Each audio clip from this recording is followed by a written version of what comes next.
The following is a live presentation of CBC Sports. The Montreal Canadiens haven't missed the playoffs since 1970. They've been there 24 consecutive years and claimed the cup 1/3 of the time. But tonight, they play the Buffalo Sabres, and if they don't win, they could put themselves out of the picture. In Winnipeg, the future's even muddier. Concerns there, as you know, are over the very existence of their franchise.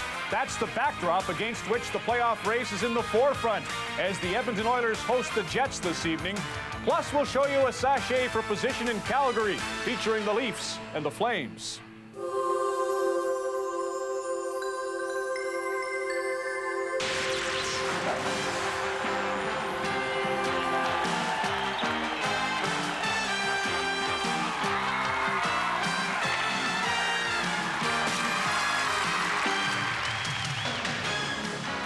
There's a live glimpse of the Montreal Forum, the Sabres and the Canadiens coming up in Game 1 of our doubleheader for viewers in Quebec. Most will see Game 1 featuring Toronto at Calgary, and then Game 2 of the Twin Bill this evening at the Edmonton Coliseum. The Oilers play host to the Jets. Good evening and welcome to Molson Hockey Night in Canada on CBC. 3 games on the menu. 2 are critical with respect to the playoffs, and we'll also deal with the Winnipeg Jets situation. Gary Bettman flew into the city today, met with 3 levels of government, the MEC and Barry Shankro, and we'll address that in detail in the second intermission of Game 1 here this evening. With me is Don Cherry. Don, I don't get it. My folks live in Calgary. The Leafs are your team, and here we are in the crease in the Edmonton Coliseum. How come we're here? Well, listen, I don't want to get your dad mad at me again, but we're here for one reason. This game here could be the playoffs for one of the teams. This is the way it should be. It's hockey night in Canada, not hockey night in Toronto. Let's get that straight. You guys from the East are all the same. No, hockey night in Canada, this is the biggest game. This is going to be as important. It had nothing to do with Scotty Olsen fighting last night? Or well, and Billy the Kid Irwin, well, might have had something, but listen, this is a very important game. You can't believe how these guys feel going into this game. It's like the 7th game of the Stanley Cup. They're really on edge. You're going to see a dynamite game. Boy, they're going all out, I'll tell you. That's in 3 hours. Show us your broom. I don't know if we made it clear that you're holding on to that. Got a broom. Clean up my hand here. Good. Listen, we're going to brush up on a couple of hockey details. There was a matinee game today, critical with respect to the Oilers and Jets. Yes. I know, but Pierre's helping us here at the TV. This is second period, tied at 1. Dallas Stars and the Detroit Red Wings. Sean Burr beats Darcy Wakaluk. He gets the start for Dallas in this one, 2-1 Wings.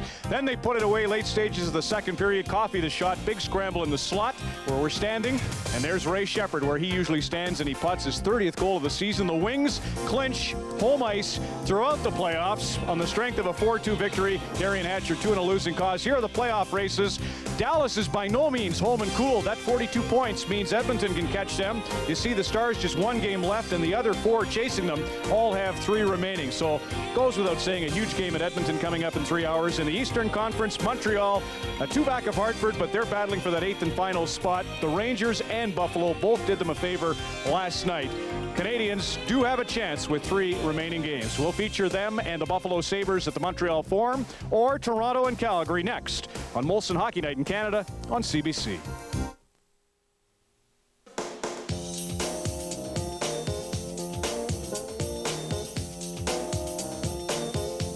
If it doesn't have spirit, it's not worth doing.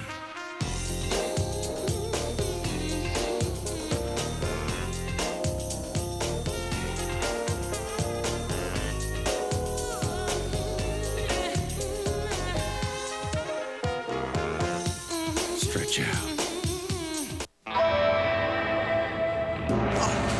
ท่าทางเหนื่อยเชียว มันก็อย่างนี้ยแหละต้องรื้อปรับระบบต้องหาคนมาช่วย เสียเงินแต่ก็ไม่ดีขึ้น ใช่วะ อย่างนี้ต้อง IBM เฮ้ยงั้นต้องซื้อฮาร์ดแวร์เพิ่มสิ ไม่ใช่ IBM ก็มีบริการปรึกษาการจัดระบบ We're back. Well, we're only on the Toronto show now, right Right. now. Okay, well, I do want to see the Toronto game, too. I had a hunch. The Leafs and the Calgary Flames at the Olympic Saddledome. Let's head down Highway 2 and join Scott Russell. Scott? Tell you what, Grapes, Ronnie, they love you here in Calgary. It's early start for the folks here at the Saddle Dome, but believe you me, there won't be many empty seats by the time this one heats up. What a playoff race in the West. As you say, 6 teams still in the hunt for 2 positions. As for the Leafs and the Flames, this is not about making the playoffs. It's about making an impression. For Calgary, they want a show of strength at home. For the Toronto Maple Leafs, they want to prove that they can win on the road. They finish up with 3 away from Maple Leaf Gardens so far. Both teams, there's a lot at stake. Playoff picture in at least this one matchup is finding a focus. The Leafs of Pat Burns have tuned into the postseason. All that remains to find out is who they'll play. Dave King's Flames are Pacific Channel #1, the #2 seed in the West. But the frequency of playoff success for this hot team in the regular season is lacking. Trevor Kidd hopes to switch channels. His recent record in Calgary's net suggests he can. Theron Fleury has stolen center screen in this town. Some say Calgary's leading scorer is a Hart Trophy contender. The captain, Joe Nieuwendyk, has been outstanding. 50 points to date, quiet but strong leadership. The Leafs have been billed as a serious contender all along. And in a starring role, Felix Potvin has been given responsibility at the last line of defense. Cap loves the playoffs. Matt Sundin is consistently productive to lead the Toronto attack. And Captain Doug Gilmour is always a rating success when it counts the most. The killer's instinct will intensify. I do like what I see, but again, if we don't go out and perform to our utmost, then we're just an average hockey club. So tonight, we've all got to come. We have to have the fire in our eyes, and we'll be okay. Well, in some ways, these games are a little bit difficult. I guess the main focus, you want to stay sharp with only a week to go before playoffs. It's a good test for us tonight because the Leafs are fighting for home ice advantage, so it should hopefully be a playoff atmosphere out there. We've witnessed that the last 2 games against Anaheim and San Jose, so those kind of games are good for us at this point. Joe Nieuwendyk, the Calgary captain. Rick Tabaracci will get the start for the Flames tonight in place of Trevor Kidd, who has been oh so hot. This is a big game.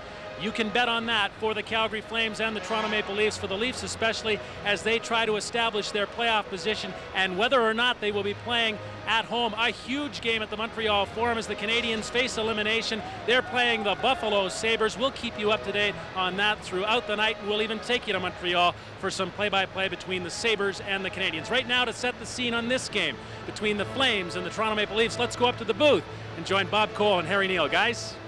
Thank you, Scott. Well, you know, Dave King knows that his team is in that position now. They have second overall by winning their division. So he gets an opportunity now, these Calgary Flames, to have a look at 1 or 2 different people. And one he welcomes back, doesn't he?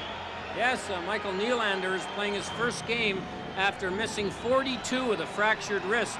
Remember him? He came over from Hartford in the Zalapsky-Patrick trade a year ago.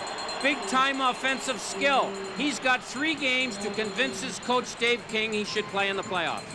He's wearing 92 tonight. Now, looking at the Toronto Maple Leafs, I think this is about the first time this season, this short season, that Pat Burns finally seems to be happy with what he sees in the Leafs. Well, he talks that way anyway, and I know he was very pleased with their effort in Vancouver on Wednesday, when I think they played their best game they played in the last month. And most happy about the fact that Doug Gilmour had his best game of the season. Since coming back after that broken nose, Gilmour's got a little better every night and was the best Leaf, I thought, Wednesday night. And if they're going to finish 4th and get the home ice and do anything in the playoffs, Captain Gilmour has to be the best player most nights. Well, each of these teams have just 2 games left after tonight. Then, finally, the Stanley Cup playoffs begin. As we look at Doug Gilmour and the Maple Leafs and Felix Potvin starting tonight for the Toronto Maple Leafs, we're standing by now for Susan Smith, who's here in Calgary for our national anthem. Tabaracci going tonight for Calgary. That'll give Trevor Kidd a day or 2 off, and that's exactly what Dave King wants. He gets a chance to look at Tabaracci, and Trevor gets a rest. Well, Tabaracci, you have to be able to put your backup goalie in, and I think it's a good idea if you can afford to, like the Flames, not having to win tonight, to give him a game or 2 before the playoffs start next weekend. Well, this is a huge game for Toronto, not so big for Calgary, but don't kid yourselves, they always like to go into the playoffs on a winning note. And now Susan Smith is standing by for our national anthem.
So the Toronto Maple Leafs and the Calgary Flames here at the Saddle Dome in Calgary.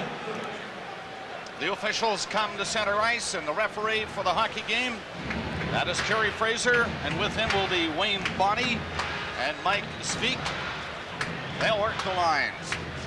As we mentioned, Tabarachi starting for Calgary, Potvin for Toronto. Dave King is going to start with Kennedy, Fleury, and Reichel up front. Zalewski and Chason, the defenseman. Dave was telling me this morning this is the first game, and he can't remember how long, where he's not going in telling the team they have to win it to go somewhere in the standings. He's relying on individual motivation, and we'll see whether that works against Burns, who doesn't have that problem. Ridley, Craig, and Andrechuk starting up front for Toronto. McCown and Butcher, the defenseman. Zalewski, 33, with a puck in his own zone. And Big Andrechuk was in forechecking. The Flames get rid of it, hook it up to center ice, knocked down by Zalewski. Good rushing defenseman. He got in across the line and cleared it into the corner, and Butcher feeds it around the boards, and it goes all the way down the ice, but no icing, allowing Tabarachi to get out and stop it. Flames pick it up and can't get going. A long shot is knocked down in front, just wide of the far side. Ridley trying to deflect it. Shot from the blue line. Chason up for Calgary, getting to the Leaf line, and he rattles one in off the boards. It is cleared back as far as the line, and Housley kept it in. Dahl is number 4, going in on that right side. And there he is. Just missed it back of the net. Gilmore trying to speed away. Lobbed a pass up through center ice. Domi not too far with it. And the Flames just roll it back in. Paul Cruz, number 12, in forechecking. Again, cleared back. Kesmer. It's Kesmer again. And he left it there for Otto. Otto shot it to center ice. Just underway in Calgary. Minute and a half into the first period. Tabarachi, his first save from center ice. That shot. Gill and Ellett, the Leaf defenseman, they come back. Walls is the forechecker for the Calgary Flames. No score, just underway. Nearing the 2-minute mark of the first. Tito watched the pass go off the boards down the ice. This is going to be an icing call against Toronto. Well, both teams being very conservative and trying not to make a mistake to give up that all-important first goal. Let's have a look at the Leaf lineup tonight. Here are the 6 defensemen. Pat Burns is electing to go with. He wants to get Mironov in one of the last or both of the last 2 games, Monday and Wednesday, but he's not ready yet. And on the forward line, he will go with exactly the same 12 that played so well for him against Vancouver on Wednesday night. Face off to the right of Potvin, and the Flames win the draw. Yanni tried his shot. Potvin stopped that. Big rebound set up, and Butcher had to hop on it quickly. Butcher having a tough time. Now it goes back to the net where Sundin falls to the ice. Yanni coming in along the board, stopping it with a skate. Into the corner with it. Titov lost it, and Sundin, knowing the Leafs were under pressure, just shot it away. Butcher at his own blue line. Poked it on the boards. Titov saw that. Right in front of the net was Nieuwendyk. Couldn't find it, though. And Sundin failed to get it out a second time. Walls in first. Centered it. Low shot is wide. Titov didn't get all of it. And it went wide of the net. No score. First period. Nearing the 3-minute mark. And here's Gardner coming in on an angle. The rebound is cleared away. Sundin knocked into the corner. First little bit of pressure by the Maple Leafs. Another long shot wide of Tabarachi. And the Flames get it out. Todd Gill drops it back. And the Flames move it up smartly. Nylander, first shift for him. Gets in with a backhander, and he missed the far side. Not by much. Berg flipped it away. Took it on a skate then and made sure he did get out. McCarthy Right ahead to center. Jennings was waiting right there. Nylander doesn't get up there in time to pick it up. Leafs come back. Skating away to center ice. Rich Sutter shot the puck into the Calgary zone. Leafs it after it. Sutter missed it, however. And McCarthy is away to center. Grimes one in on Potvin. Off his stick, the big rebound came back near the line. Knocked in back of the net again. And the Leafs cleared away down the ice. Housley will stop it. 4 minutes gone in the first, no score. Flames come in, Fleury, dangerous. The backhander blocked in front of Potvin. Mike Ridley. Smart pass to center to Ellip. His rising shot on the glass. Came right out in front of the net, but the Flames cleared it. And Butcher for Toronto. Andrechuk, no control on it. He took his man in on the boards. Kennedy. Fleury. Bumped off the puck at the blue line. He shot it in. No score, first period. Shots, 2 apiece. No big pressure yet by either team. Backing up in his own zone is Cruz. Ran into some trouble, got away with it though, and got it out to Reichel. He tried to shoot it in on the net, blocked by Butcher. And Ridley turns at his own blue line. Again, they are changing as the play continues. And Ridley picks his way in over the Calgary line. Trying to drop it to Jennings. At the line, it did come out. Gardner couldn't trap it in time. Offside is called at the Calgary blue line.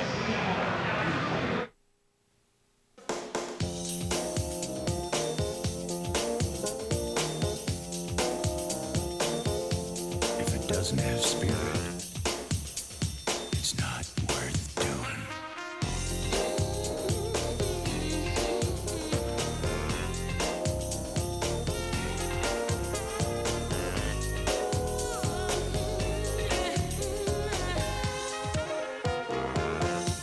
Stretch out.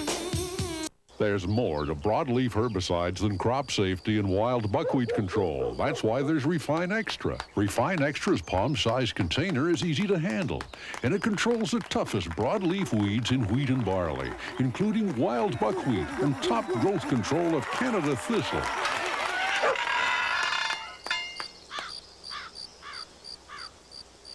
Refine Extra. A knock-'em-dead performance nothing can match. Well, Dave King has 31 players to choose from. Here are the 6 defensemen he selected for tonight's game and the 12 forwards.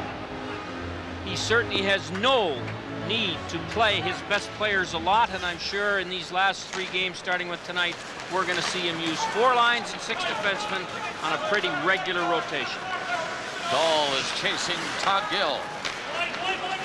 Gave it to Jennings. Man open on the right is Gartner. Got it up over the Calgary line. And Otto got back to break it up. Again, Jennings poked it ahead. Jennings once more shot it in this time. Tabaracci out of the net, stopping it. Flames come back to start it off from their own zone. Puck is knifed at center ice, and Potvin stepping out of the net. He saw Joel Otto come in. Dahl went in there, bumping with the Leaf defenseman. Todd Gill knocked him down. And Trent Yawney shoots it in from center ice. We have just passed the 6-minute mark of the first period. No score. Here's Gilmore. Gilmore dropping it up the line, and Wood is in there. Great save, rebound. And Tabaracci comes up with a great save on Randy Wood.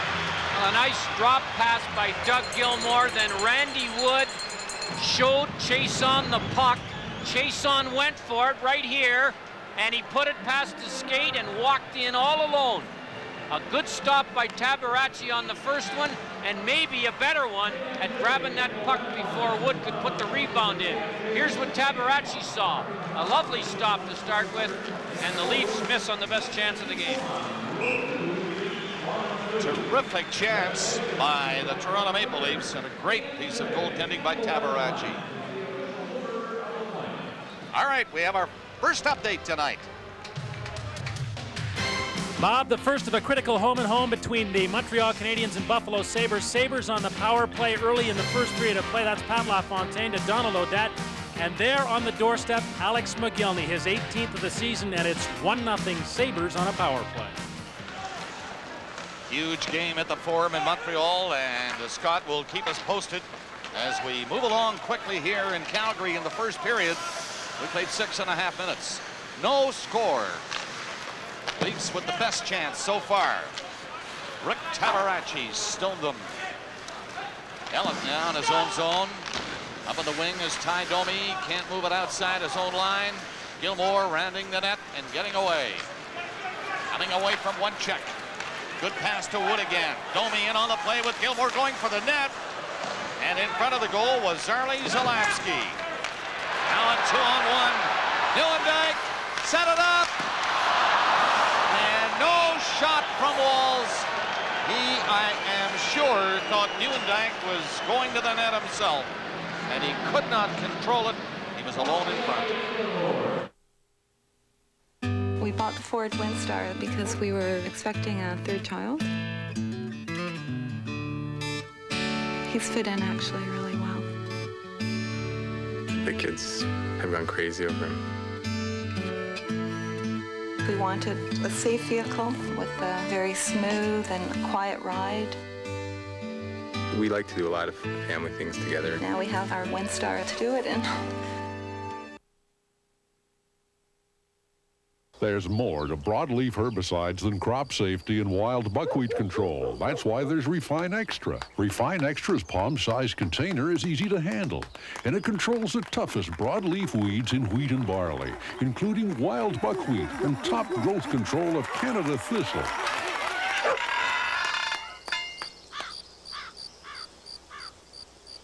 Refine Extra. A knock-'em-dead performance nothing can match. Calgary Flames have a lot of defensemen who can really make good long passes. Chase on to Nieuwendyk, who walks in on the 2-on-1.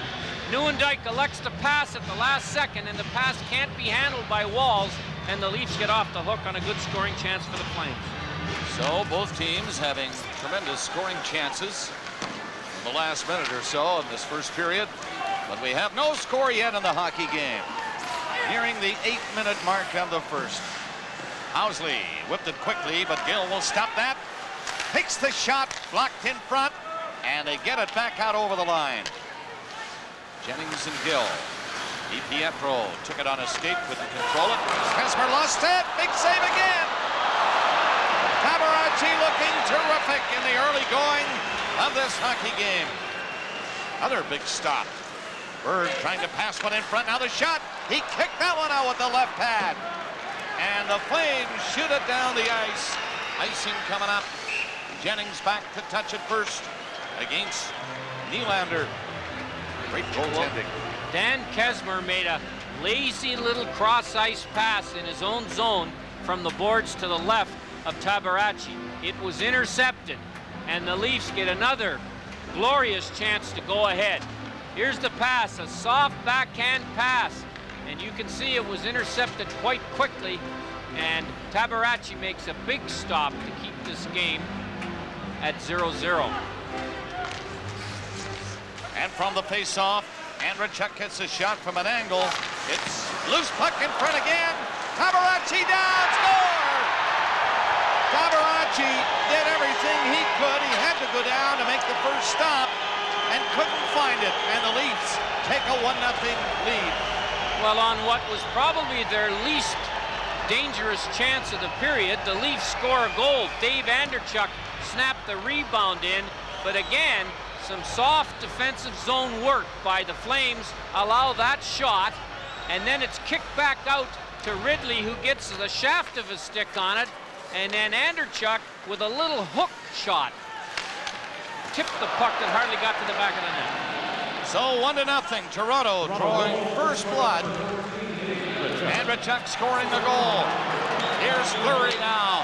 The pass to right goal. Montman firing the glove at it, got a piece of it. Andrechuk's 21st of the season from Ridley and Craig. 8:01 is the time of the first goal of this game. And it belongs to Toronto. Fleury now. Coming up over the leaf line again to Reichel. Tried to go back to Fleury. Broken up in a 2-on-1 coming up for Toronto. Craig got it in there, but Sundin couldn't handle it cleanly. Went it back to the net, nearly centered one. Zalapski shoots the puck to center ice.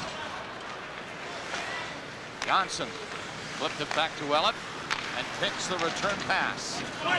Johnson to center. Put it off his stick, got it in over the line. Zalapski rattled one on the glass, couldn't get it out. Fired in front of the net. There was Otto. Gave it away. 2 or 3 bad giveaways by Calgary inside their own line. Stung on just the one so far. And again near center, the Leafs are on it. Gartner shoots it in. Nearing the halfway mark of the first period. 1-0, Toronto. Flames get the puck down the ice. Gill and Jennings get together to bring it back out. Jennings along the boards to center. He was bumped by Cruz. Poked it in. Gartner can't center it. Sundin will. The shot. Avarachi the save on the short side. With Gill closing in to let that one fly. Flames dump it down the ice. And they'll call that icing. 9:58 left in the first period. Well, the Calgary Flames are not ready to play this game. And I know that Dave King was very worried about getting his team up. This is the first game they don't have to win for one reason. Todd Gill, who has become quite skilled at jumping off the point to get a shot from the slot, nearly beats Tabarachi right there. Todd Gill has really become an offensive force for the Leafs lately. 18 points in his last 14 games, 5 of them goals, and leads the team with 24 assists. He has been on an absolute tear for a Leaf defenseman. That time stopped. Tabarachi is having quite a first period for Calgary. Titov trying to center one. It hit the side of the net for Jennings. He can't get away with it. Flames keep it in. Patrick tried a shot. Walls deflected that to the corner, and here's Nieuwendyk coming out. Tried to set it up for Patrick, and the Leafs break it up. A race for it. One, all right, by Randy Wood, but he missed the net. Tabarachi looked like he was going to skate out of the crease, decided to hang back. Again, Gilmore and Wood with the count. That doesn't work. Titov shot it away. Walls coming in, winding up. Picked away by Potvin. Nice leg save by Felix Potvin. That shot. Domi ripped it away to center ice. Flames have to circle back. Nylander. Talented centerman. Laid it over on the left side. They shot it in, and the Leafs just dump it down the ice right on the net. Avarachi left it there. 8:40 remaining in the first period. 1-0. Here's another giveaway. That's 4 or 5 in this first period. DiPietro that time. The shot stopped. Fleury back in, but offside was McCarthy on the right wing. And he and Sutter bumped together and had words. They get apart quickly, though. We'll be back. This summer. This is the captain. We have orders to launch our missiles. This is not a drill. The battle for survival. Sir, we don't know what this message means. I've made a decision. Will be fought by 2 men. If we're wrong, 1 billion people are gonna die. We are a ship of war. Who see their duty differently. We're here to preserve democracy, not to practice it. Torpedo on the water! Denzel Washington. Do not remove that firing trigger. Gene Hackman. I'm the commander of this ship! Crimson Tide. God help us all. Starts Friday, May 12th at a theater near you.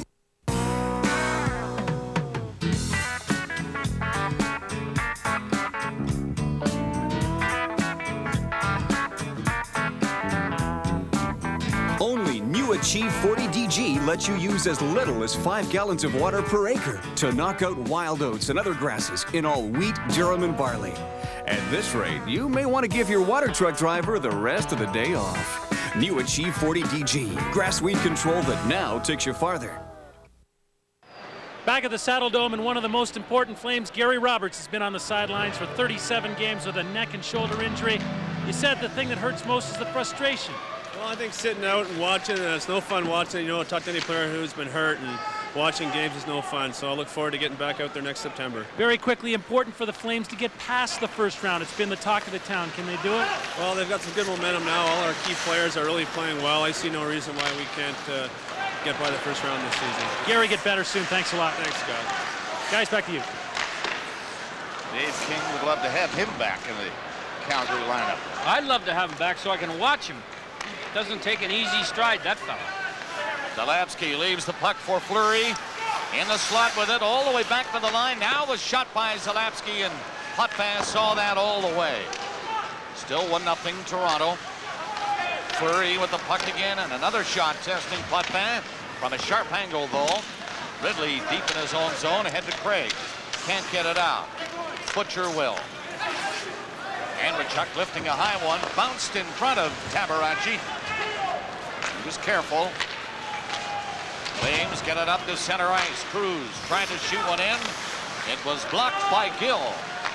Now Gartner to the line. Dropped it back neatly. It's centered. Gartner at the side of the goal again. Upended by Tabarachi. The crowd loving that. 7 minutes left in the period. 1-0 Toronto. Dumped in on Potvin. He holds it.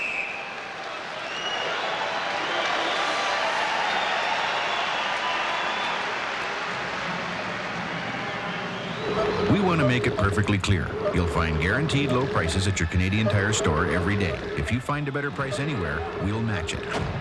Guaranteed. Tabarachi's been the star for the Calgary Flames. It could easily be 3 or 4 to nothing. He has stopped 4 point-blank shots. And here is an example of one of them, as Mike Gartner got a great chance to put it in, and Tabarachi makes a nice stop on the attempted wraparound and then gives Gartner a little shot for scaring him as much as he did. 6:56 left in the opening period. Andrechuk has the only goal of the game so far for Ridley and Craig at 8:01. 21 on the year for Dave Andrechuk. Joel Otto on this face-off. It'll be Benoit Hogue for Toronto. Tough to beat Otto on these, and he wins it. Back to the line. Patrick drilled his shot. Came off the boards on the side of the net. The Flames are on it. Cruz closing in. Can't get a shot. Another one. Scores! Cruz got the rebound on the first attempt, and then drilled it by Potvin to tie the game. The problem started when Otto won the draw. Sundin got thrown out of the face-off circle. Benoit Hogue had to go in and lost the draw. The Leafs never got the puck back. And number 12, Paul Cruz, snaps one from the slot right here to put it in. So Joel Otto with the win of the draw. Look at his hand. He turned his hand around. You knew he was going to go back with it when he does that. Hogue still couldn't stop him. Offensive zone, defensive zone face-offs are vital. Domi centered one for Toronto, and the shot from the line. Gilmore left that goal. That was blocked. Gilmore in there again along the boards with Wood. To Gilmore out front to Domi. Wood again back of the net. Gilmore tried to chop it in front. Ty Domi goes over at the far side. Couldn't come up with it. Titov dead and shot it away.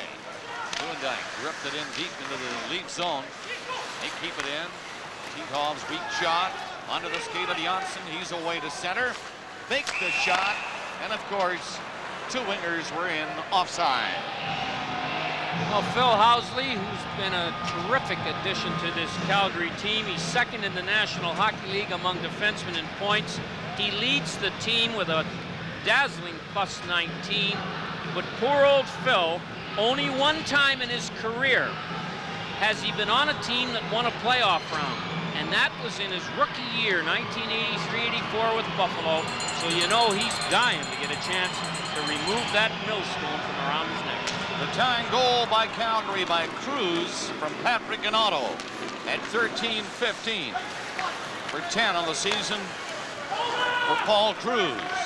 1-1 is the score with 5:50 left in the opening period. Leafs in deep. Flames will pick it up. McCarthy chopped it away to center. Jennings backs up in his own zone, and now Gill. Put it right back to Zalapsky at center ice. Koski came back and lost it. The Leafs go in. Loose puck there for a moment near the crease. But Sutter coming close. Koski shot it in deep. And Toronto back to pick it up. Here's Jennings. Got it away to the line, and Berg will take it over center and then just toss it in. Tabarachi cleared it easily. Flames come back out. Patrick coming up over the Leaf line. Didn't get too far with it.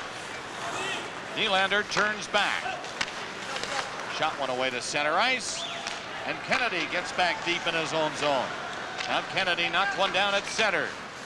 Good play by Kennedy, but the Leafs pick it up from him and circle back. Ridley up to the right side, and nobody could play it. And the Flames back. Nearly a giveaway for Andrechuk. Kennedy put it right on Andrechuk's stick. Goes in back to the net. Andrechuk trying to get out front. Put a shot in. Now he gets it again. Goes back of the goal. Big crowd in front of Tabarachi. It didn't matter. Tabarachi saw the puck and went down on it. And he held it. We're tied at 1 with 4:17 left in the first. Some Canadians think of True Value as their locally owned neighborhood store. Truth is, we're part of 6,000 stores worldwide dedicated to value. Here's proof. This Black & Decker bread maker features a delay timer and instructional video. Bake fresh big loaves anytime. Save $40. Cook better with this 30,000 BTU Space Maker Barbecue by Fiesta. Complete with side burner, shelf, and storage rack. Just $169.97. True Value. The friendliness of a neighbor. The strength of a chain.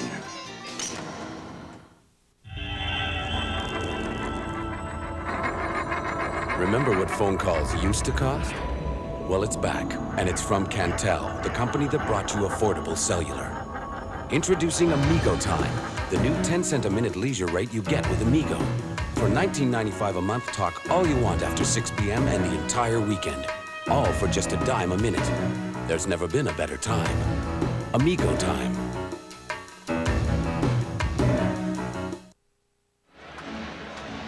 Calgary Flames, 11 wins in their last 16 games, 3 wins in their last 5. They've allowed 2 goals against in each of their last 5 games.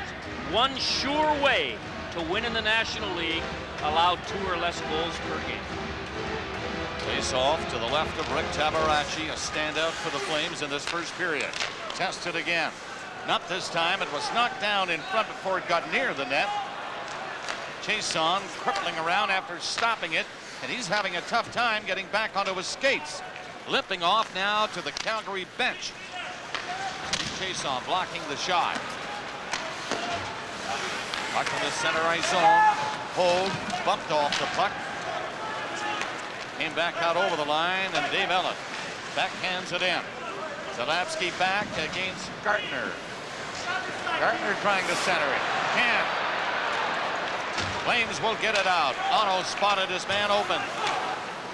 And it's shot in deep by Kevin Dahl. Ellett the first one back, but he waited too long. Titov nearly stole it. Janssen dancing up the center. Gets it over the line with Gartner getting a shot. Rebound. Tabarachi kicked it away. Housley turning back for Calgary. Up on the wing is Nieuwendyk. Housley right behind him. Pass goes over into the slot. Now Nieuwendyk shoots. Hotman looking around. Puck loose in the crease. And the Leafs hang on and dump it away. Desperation type move with the crowd in front of Putt there. He was down. And it was just shot down the ice. Good play by Nieuwendyk. 2:45 left in the period as Gilmore comes in. Gilmore with Wood in front of the net.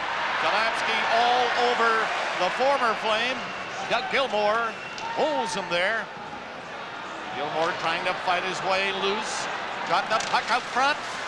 Here's a chance. Kicked away. Domi testing Tabarachi.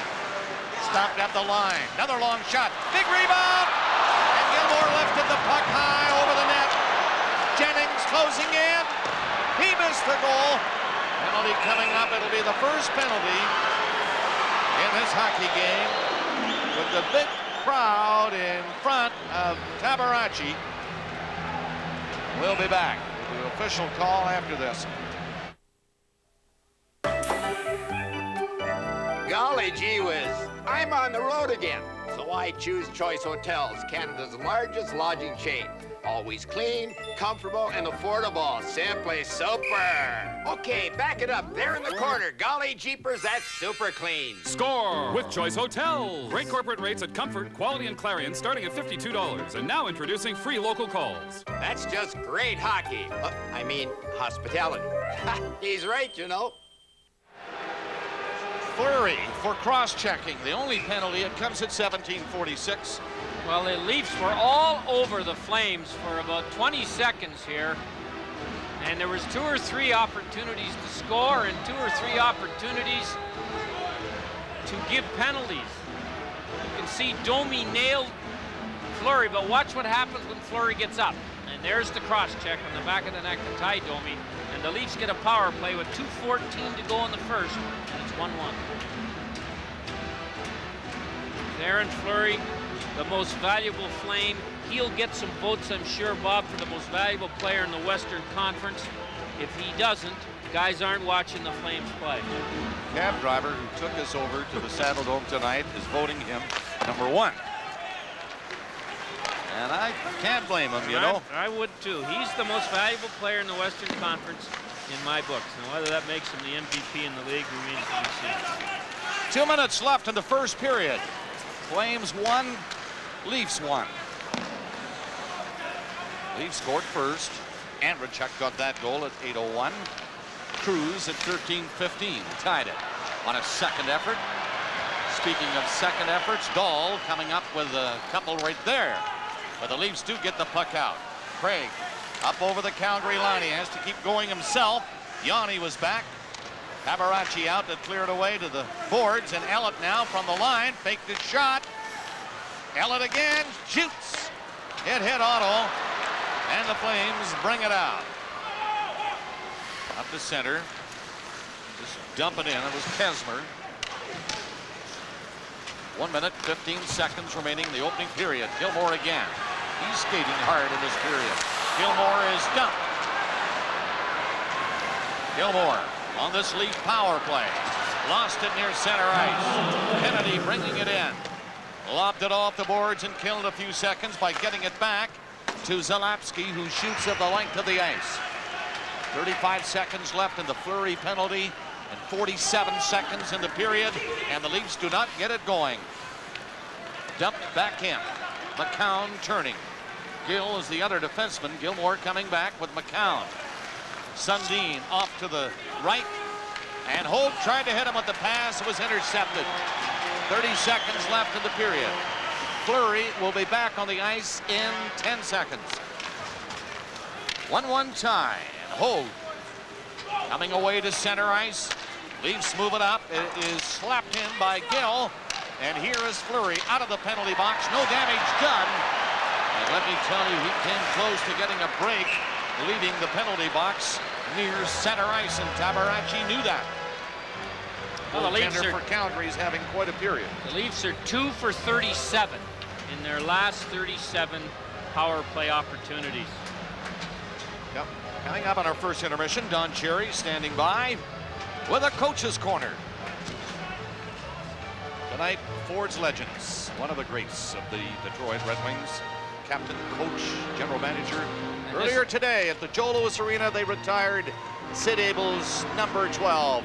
And he's looking great, is he not? I'm sure it's a great thrill. What a line that was. Abel, Lindsay, and Howe, and now they're all hanging above Joe Louis Arena to remind those Red Wing fans of those wonderful days of the successful Red Wings. And so they should. And those great numbers. 2 seconds left in the period. The Leafs clear it to the line and down. The horn goes. Period over. The shot 17 by Toronto and 10 by Calgary. Andrechuk and Cruz exchanging goals. So after 1 period, the Calgary Flames 1, Toronto Maple Leafs 1.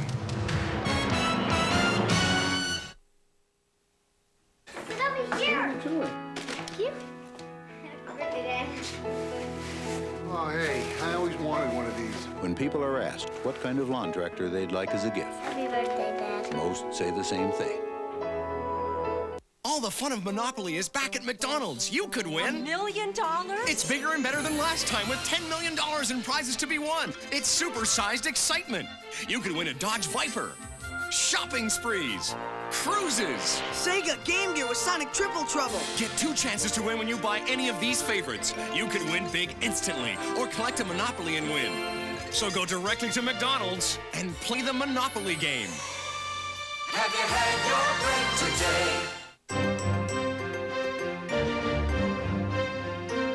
Once upon a time, in the land of great Canadian cheeses, where the mighty cheddar burst with flavor. Wow. The mild, melted mozzarella flowed. And imagine, it snowed delightful Parmesan. There were gardens of delicious cheeses as far as the eye could see. It's so good, Mommy. Of course it is, dear. Cheese, please. Do you remember when we met? That's the day I knew you were my pet. I want to tell you just how much I love you. Kellogg's Special K is low in fat. Regular exercise and a balanced diet, including Kellogg's Special K cereal, can be a delicious way to help you look your best. Looking good never felt so great. They test car batteries here. They test pickup trucks here. And when they test yard machines, they go here, Dave Spivey's house. MTD tractors, chipper shredders, and lawnmowers tackle the toughest jobs. Look for MTD yard machines at retailers near you. MTD. Wow! I like it! MTD yard machines, best value on the Canadian landscape. Available at these retailers. No two people are exactly alike. Hi. While Bob likes the high gloss shine of original Armor All Protectant, Fred prefers new low gloss Armor All with the rich, deep finish. I gotta be me. Either way, it's your choice. Only from Armor All. Unchained, linked to a native instinctive appetite to break free, wheeling, leaving the city's limits behind, sight disappearing in the rearview mirror. Why? Because I am.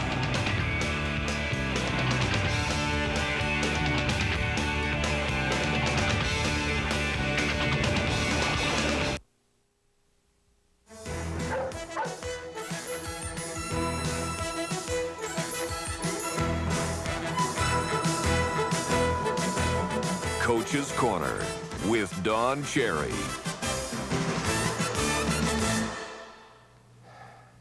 You know, Ron, I got to say something before we get started here. A good friend of mine from Kingston, 41 years old, Gary McGregor, good little hockey player. He scored 100 goals as junior for Cornwall. I think there's only been 2 or 3 guys could have done it. He died of a heart attack. I tell you, boy, he used to come over to Wolf Island on his boat. I really feel bad and condolences for the McGregor family. You know, if he had to come along now, he'd have been a real, he'd have scored 60 goals right now, but he come along at the wrong time in the 70s when things were tough. So he was a good guy. We're going to miss him. A couple of nights ago in Calgary, the Buffaloes had a minor hockey banquet, and they presented the Craig Thorson Memorial, and I couldn't help but think in hockey, everybody always thinks about everybody forevermore, so that's nice. Speaking of buddies of yours, Bob Probert for next year, what do you think of the decision? Well, of course, I was on a Chicago station, and I said, no way he should come back. How can a guy spend all that time in the hospital and come out and play? That was absolutely asinine. I love Bob. You know, he's a good friend of mine. I've always been. But to come back and play, Bettman did the right thing. That was ridiculous to think he'd come back. Do you think Gary's doing the right thing with the Winnipeg Jets? I'm a little worried here. Dark clouds on the horizon and everything like that. I think the killer of the whole thing is the $25 million they've got to lose before they move. That is tough, but I don't want to. I know the NHL watches Coach's Corner. I don't want to throw any fuel, as they say, on the fire. I'm going to talk about it next week. Let's hope somebody comes up with the cash there. We hate to lose it. Best fans in the world. Absolutely, and we'll deal with that, of course, tonight on After 40 Minutes. Oh, well, the experts again. No, it's just you'll hear from all the principals involved, and then we might have the experts later on between games. Let's look ahead to the Stanley Cup playoffs. Last year, you were in there more or less with Rangers, and I think you'd said Calgary. but Rangers did win for you. Who are you picking this year? Putting you on the spot here as we go into the playoffs. We go along again. All right, I'm tell you what I'll do. I'm going to say St. Louis and Detroit in the semifinals. Pittsburgh, although I hate, and you know I want Boston to win. Go Ulf. No, I want Boston to win. I hope they win, and I'm saying they win. But anyhow, it'll be Pittsburgh, and take your pick. Could be Philly, could be Quebec. New Jersey. I'd hate to play New Jersey in the first round. They've got nothing to lose. So I'm saying Detroit's going to win the Cup. You think Quebec's going to fall? I think I hint at that. I know. I'm not a little worried about their goaltending. I say Detroit's going to win the Cup, and Paul Coffey is going to be the most valuable player the Conn Smythe in the playoffs. All right. So Detroit over Pittsburgh. Is that what you said? Yes. Okay. You have some videos here which I know nothing about. So go ahead, starting with the Vancouver footage. You know, just a minute now. You know, a few months ago, I said something that Pavel wasn't getting along with some of his teammates, and I was going to get a punch in the head and from somebody. And somebody come down to the studio, and what's the guy's name? The radio announcer that loves, you know, Tom Larscheid. Oh yeah, Tom Larscheid. He just loves it. What do you call a guy that works for an organization that cheers for the organization? Good guy. Yeah, Homer. No, guy with a no, future. you wouldn't. Guy with a future, yeah. Not like me. Anyhow, I want to show you. I'm going to set it up a little. Here's Pavel scores a goal. He goes against Chicago. And Trevor, good guy Trevor, comes over. The captain only making $1 million, by the way. The other guy making $5 million to congratulate him. Let's see what's happened. I've been in the game a long time. 40 years I've been in the game. I've never seen anything like this. Now watch. Here comes Trevor. Get out of the way. Pushes him out of the way. Goes to Babbage. I mean, boy. That's bad sign going into the playoffs for those guys. Hey, last time I give them heck, they went on a tear for 10 games, so maybe he'll straighten them out again. All right, and your other little snippet? Little snippet, I tell you. Olsen here the last time. I saw the game on satellite. He got cracked. He got up right away, got hit. That's what I like. Freddie Olsen, yeah. Yeah, even after Brendan Shanahan, you're right. Yeah, right. Oh, that was some game. Remember that one? Who? Anyhow, we won't talk about that one. At least the kid got up. Even the Europeans are getting up on, getting through to them. You're not prejudiced? No, I'm no bigot. Now, here we got, now everybody called Brent Hall a floater. He falls down, doesn't work hard, the whole deal. Let's see a little thing to prove that wrong right now. Go ahead now. Watch, he goes in. He goes to the next to it. He gets cracked to the thing. He does go down. Now, his nose is broken. Badly broken. Now, watch, he gets up. Get up, Brett. Don't lay there. No way he's laying there. Here he comes off. Look at the blood going down. I tell you, he's a good kid. Born in Belleville, eh? Why shouldn't he be? Belleville. Anyhow, here he comes off. And that proves to you, the rest of you kids out there, I mean, if you're really hurt with a broken leg, you got to lay there. But don't lay there and whine. Now, watch when he comes off. He's going to give me the thumbs up here. Watch this. Coming up. He's going to carry. He's going to come along. Give him the thumbs up. Give me the, way to go, Grapes. Watch he's saying. Way to go, what a guy. Anyhow, he looks like a hockey player now. He was too pretty before anyhow. Don Cherry with some random thoughts from Probert to Proboscis on this installment of the Coach's Corner of Molson Hockey Night in Canada on CBC. His nose is little.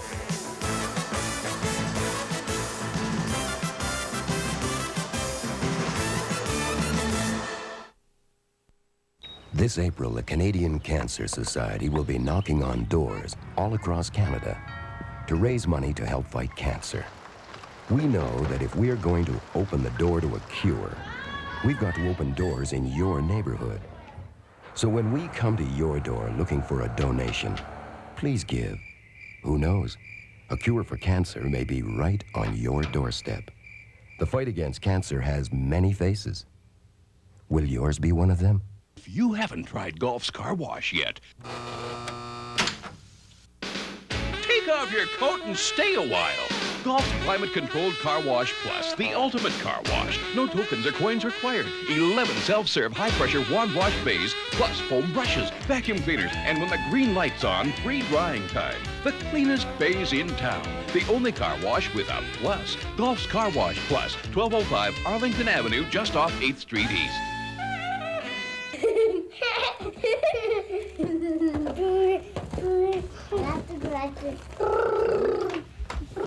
He has to work in the field.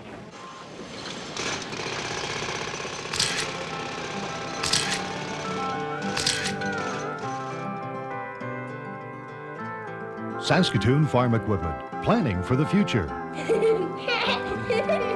Look for the New Holland sign 1 kilometer north of Sask Place on Highway 16. Union members provide high-quality goods and services in your community. Conrad Frischlack, ticket agent and a union member. Don Moran, graphics technologist and a union member. Elma Schneider, special care aide and a union member. Alistair Richardson, steelworker and a union member. Union members do good things for people. A message from the Office and Professional Employees International Union, professionally representing our members. Today's cars and trucks are more advanced than ever, but there is a price. Their harder working engines can wreak havoc on the motor oil, breaking it down almost immediately. That's why Castrol GTX provides maximum protection against viscosity and thermal breakdown. So use Castrol, or your harder working engine could make things hard on you. Castrol GTX, engineered for greater protection against breakdown.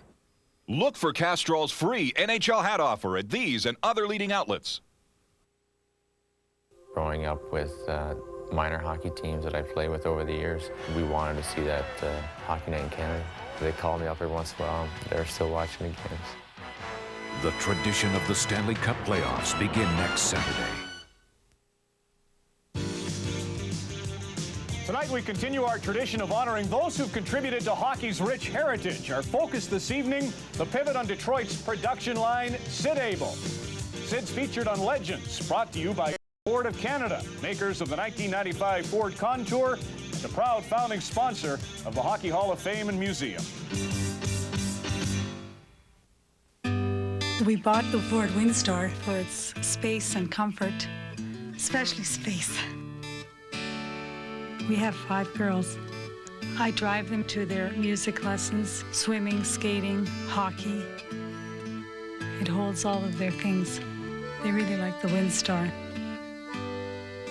I hope we can raise them up to be responsible and giving, good adults.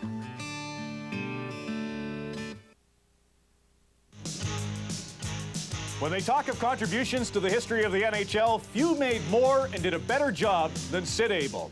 Sid joined Detroit in 1938 and played 14 excellent years with the Red Wings. He played on one of the greatest lines in NHL history, Detroit's production unit with Gordie Howe and Ted Lindsay.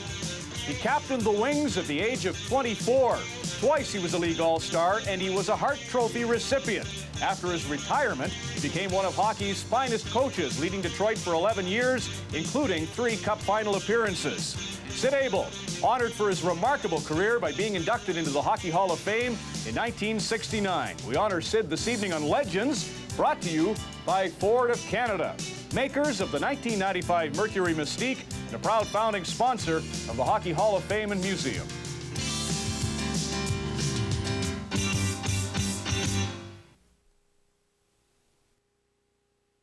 Mary Brown's Fried Chicken, where owners Michael and Jeanette Amico invite you to dine in or take out. Using a special blend of herbs and spices, tender chicken is cooked in 100% peanut oil. Prepared only Mary Brown's knows how. Crispy and golden delicious. An ideal treat for lunch, dinner, or snack time. Weekend special, 13-piece combo. You get 13 pieces of chicken, large taters, gravy, and 4 dinner rolls for only $16.99.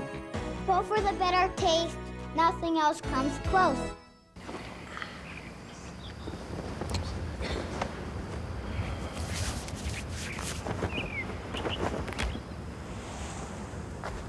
If you want to play on the world's finest lawns, use Fedex. Unlike granular fertilizers, Fedex goes unevenly and quickly.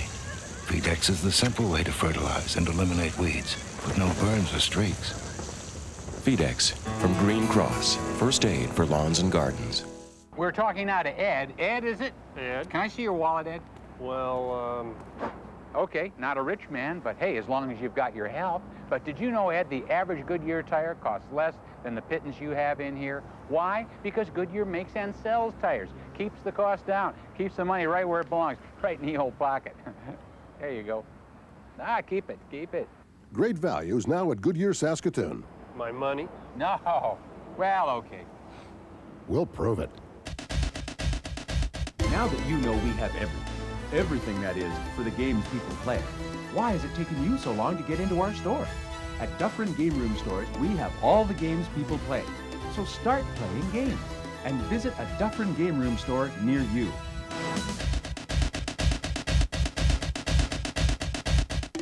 Be a player and get into the game.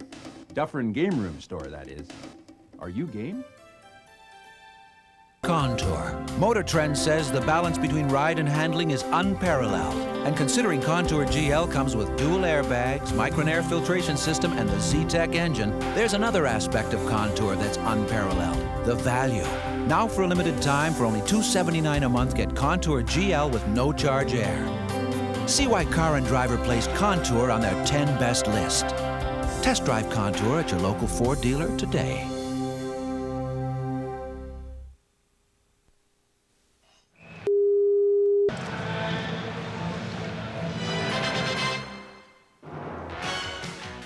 This portion of Molson Hockey Night in Canada on CBC has been brought to you by Ford Motor Company of Canada Limited.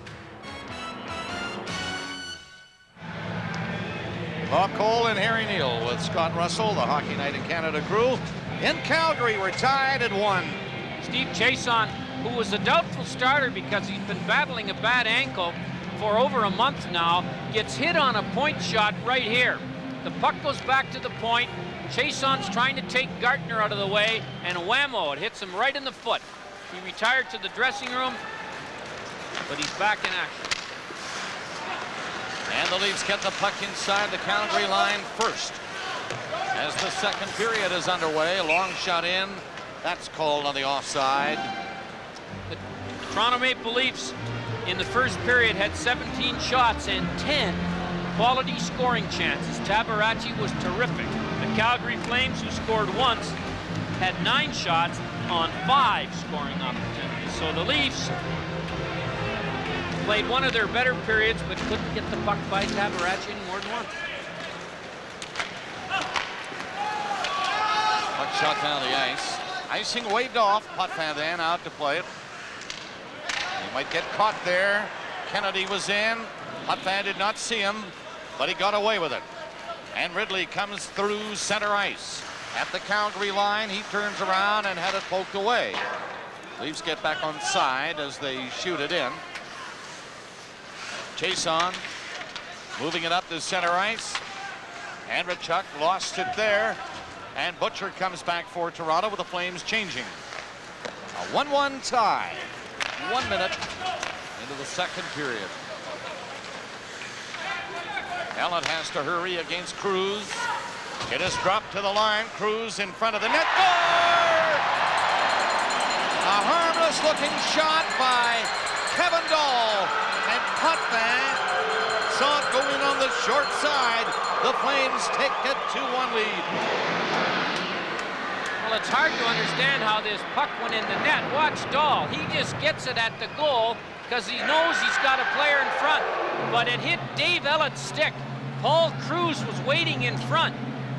And that's who Dahl tries to get the puck to. But it hit Ellett's stick and went up and over a very surprised Potvin. And the Flames get a lucky one to make it 2-1 here early in the second period. Kevin Dahl gets the goal off Ellett's stick. And Potvin was flat-footed. The puck going in on the left side. High. The time of the goal was 1:06. And Cruz parked himself in front of the net, hoping for a pass, gets an assist on the goal. Well, it's never a bad play to get the puck on the net from anywhere in the offensive zone, because every once in a while things like that happen.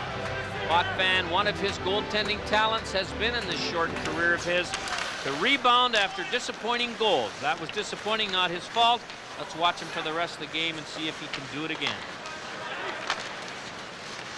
Sundin lifting a high one in for Tabaracci, and the goaltender whipped it right back out. Todd Gill circles back away from Dahl, leaves it for Gartner. Ellett had to move back in a hurry. The Leafs give the puck away in their own zone. It is not recovered. Now it is, and cleared back out. Housley will pick it up. And Yanni, his defense partner, just threw it away to center ice where Ellett was waiting for it. Yanni in front of his own net, but that's across center, offside. The pass ahead to Wes Walls. Calgary, one of the better long passing teams in the league. So look for, after shoot-ins, when the Leafs change the lines on the fly, long passes. Tabarachi's even going to get in on it. Housley, he can hit you between the eyes from 95 feet away. Tabarachi has shown me a little finesse in clearing the puck himself. He's thrown away 2 or 3 dandy passes outside his own blue line to one of his mates on the fly. Joe Nieuwendyk, number 25. Gilmore has to get out of the face-off circle because either Domi or Wood got in the circle before the puck was dropped. Nieuwendyk had his man tied up. Butcher shoots the puck in. Kasmer back for it. Can't get it by Domi with Wood and Gilmore. And Tabarachi, realizing this trio was dangerously close, decided to smother it. The Calgary Flames have played a very peaceful game. They are the most penalized team in the league, and the Leafs the least penalized. But Calgary, in this game that they can't move in the standings, have been very passive, to say the least. And Toronto doesn't play with much physical play most nights. And if this continues, you'd have to think that Calgary's not taking advantage of one of their attributes, size and a little miserableness. Calgary has taken the lead in the hockey game right here in the second period. Dahl scoring at 1:06. Cruz assisting on that goal. And Housley back of the net for Calgary. Boy, that was close with Gilmore in there. Very close to him. Kasmer takes it over center. Strides in over the Leaf line for Nieuwendyk. Can't get the shot in on the net, and the Leafs just dump it away. Gets up to center and poked ahead for Wood, a bit too far. Domi comes up there with him. Bumped his man. McCown shot. Tabarachi was over in the corner. Got back in time. But just in time. Tito back to the net. Gilmore hauled down. Butcher's weak shot off his stick and wide of the net. And Housley takes it away from Gilmore. It's knifed away off the boards down inside the Leaf line. Toronto changing. McCown back. Whipped a pass ahead and Sutter takes over. Comes in over the Calgary line and then falls before he could move on it. Zalapski put it ahead on the boards. Nylander through center. He's a good skater. Got in over the line. Nylander poked it off to the corner and a penalty coming up. It might be against the Toronto Maple Leafs. In fact, it will be. Sutter gets the gate here in the second period. Unchained, linked to a native instinctive appetite to break free, wheeling, leaving the city's limits behind, sight disappearing in the rearview mirror. Why? Because I am.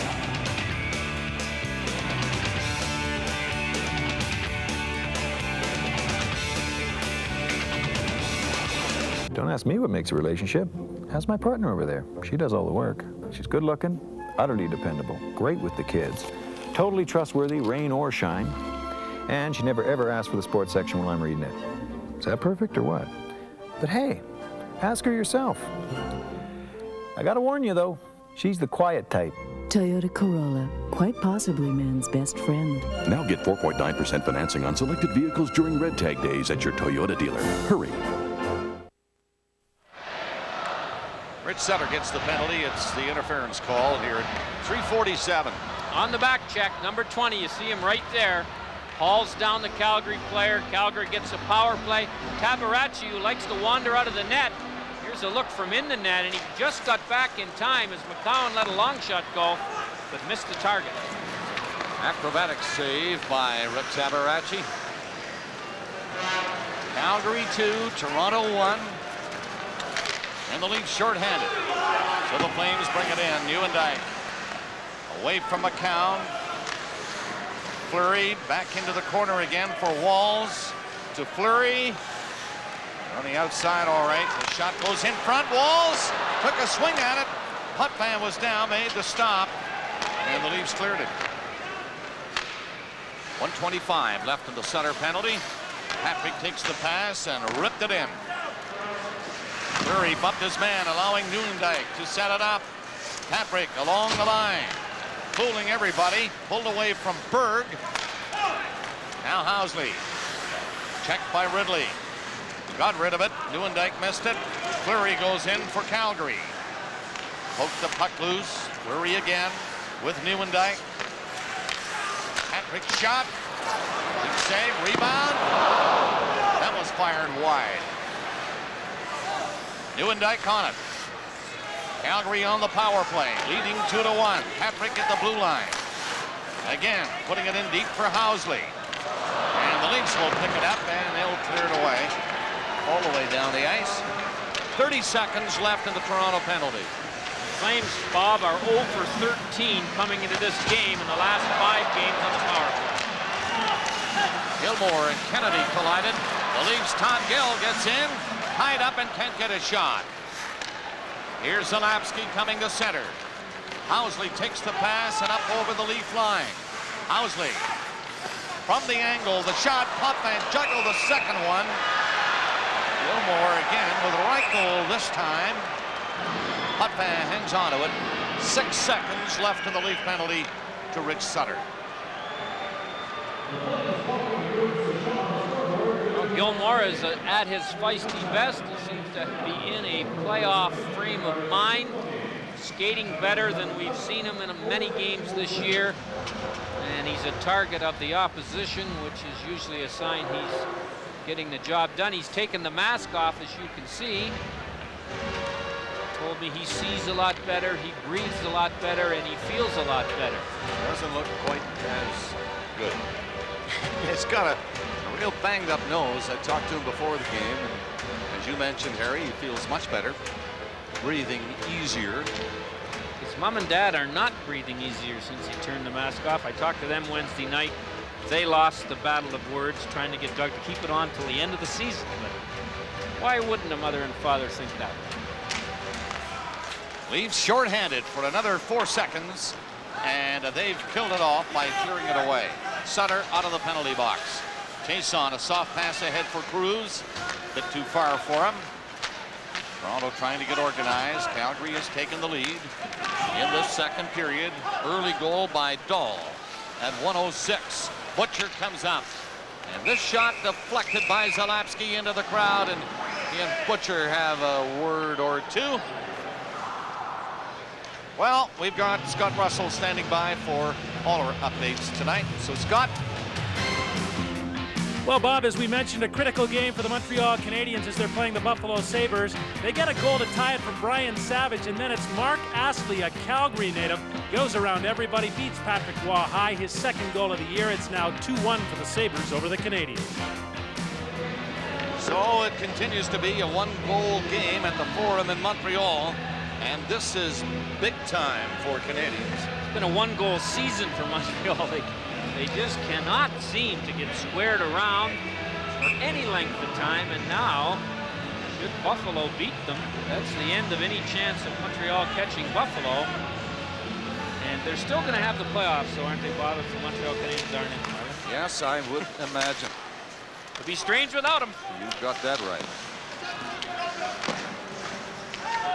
But if Buffalo wins this game, they will have clinched a playoff spot. And the flags will be flying on the street in Buffalo where I live. Those Sabre flags. Big game for the Rangers tomorrow. Oh boy.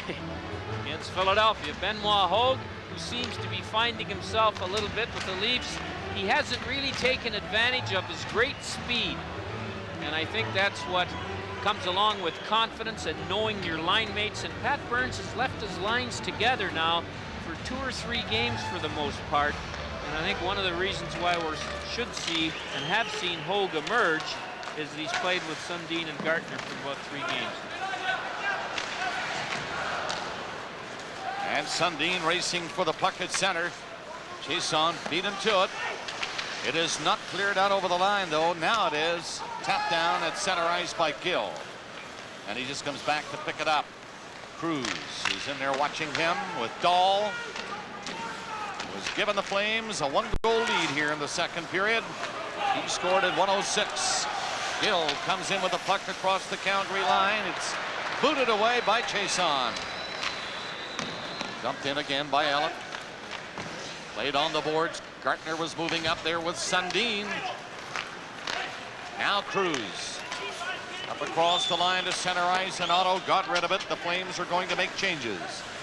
Nearing the 8-minute mark of the second period. Calgary 2, Toronto 1. Yanni. McCarthy just stepped away from Hogue. A hit was coming. Hogue ran into his own man, Ridley, and was upended at center ice. Nylander backhands it in. The Tusk, he tried to center it and couldn't. Yanni is in there with him. Craig gets it ahead. The Leafs move up. Ridley carries over the Calgary line, dropped it back. Andrechuk shot.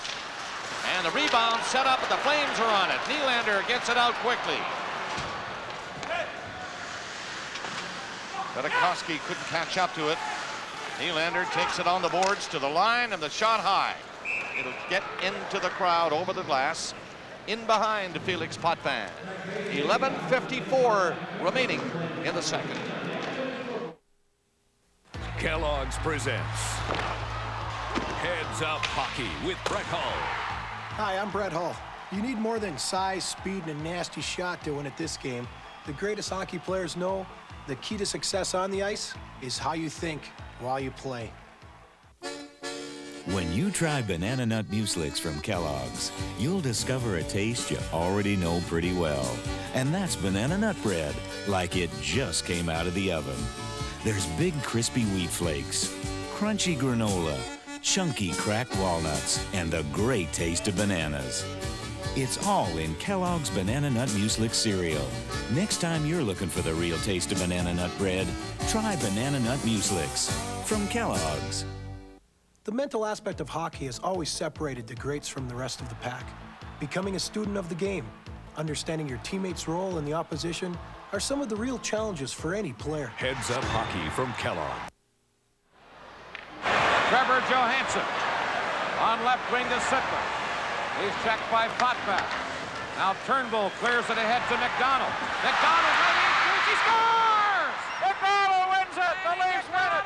And the Leafs win it. 17 years ago to the night Lanny McDonald scored that goal for the Leafs to beat the Islanders. I know there have been so many great moments, Lanny, but where's that one ranked? That ranks right up there, probably second. Other than the goal that I scored against Canadiens Stanley Cup, it was a great one. What about, you're now with the Flames management, you take care of marketing. There's going to be some changes to this building. People won't even know it when they come in next year. We'll have 45 new suites at row 14, 1,400 club seats. Be a brand new building, brand new Saddle Dome. It'd be very exciting for everyone. Lanny McDonald, as a player, as a manager, doing a great job. Thanks a lot, Lanny. Back to you guys. And we have Calgary leading Toronto 2-1. During the 9-minute mark of the second, the Leafs on the attack here. Puck loose at the side of the net. Domi trying to shove one out front. It gets out front all right, but then pounded back in the net. And there's Tabaracci out again. Butcher tried to put his shot through. Butcher again moving up along the boards. Gilmore leaving it back to the net. Wood upended. Domi going after it. One hands it back to Butcher, and he just shot it in wide of the goal for Wood. Finally, Walls. Cross ice pass. And the Flames move it in. Housley saw Titov on the far side. Titov going around the net, gets out front. No backhander, though, could reach Potvin. And the Leafs shoot it down the ice. Domi trying to go in. Tabaracci backing up. Domi hangs on to it, waiting for help to arrive. Now he centers it at the side of the goal. And taken away by Kennedy. To Fleury. To Reichel. To Fleury again. Potvin steered that one away for Sutter. Sutter coming across center for Toronto. Got rid of it. Tried to go around Chason, who got a piece of him. Pietro and Berg are there. But Kennedy gets it out over the line to McCarthy. Moving up. Ran into the Leaf player Janssen and sent him flying. Deep Pietro right in front of his own net. Poked it ahead. And it's cleared out to cross center by Janssen. Leafs up there looking for it as Bird. He is stopped. The Leafs are changing. Tabarachi leaving the net again and leaving it for Zalapski. Coming away for Calgary. Skating with him was Mike Gartner. Carthy backhands it in over the line. Gill to Gartner. He ran into a checker. Couldn't move it. Hogue went up, dropped it back. Quick shot by Gill is blocked in front of Tabarachi. And the Flames pick it up again. Not a big pace in this hockey game. Calgary leading 2-1. Dahl scored the go-ahead goal at 1:06 of this second period. We have 8:50 left in the period. Toronto scored first. Gill drops one. Right in front to Gill. And jam it in, rebound, score! Gill had a chance, it squirted loose, and Hogue was there on the crease, and he rolled it across the line, and the Leafs have tied the game at 2. Todd Gill jumped into the rush and stayed in it. And it ended up being not a pretty goal, but you can see Gill drops the puck right here to Hogue, who walks in and is foiled on his first attempt to pass it back to Gill. But then the puck squirts through a maze of players to Benoit Hogue, and Hogue stays out of the crease and taps in a 2.5-footer to tie the game up. 32 Hogue going to the net, not turning away from the net when he loses the puck, and that's one of the reasons he scored. Gartner had a whack at it too. Very close between Hogue and Gartner, and they posted Hogue. And the Leafs have tied the game. We'll get the official scoring play in a moment as Fleury comes back in for Calgary. Fleury to the corner, took his man in on the boards. Gartner did get the goal. Just announced Mike Gartner with that goal. The Leafs tying goal here in the second period. Todd Gill and Hogue will get assists on Gartner's goal. 8 minutes left in the second. Andrechuk is offside. That's number 10 of the season for Mike Gartner. At 11:24.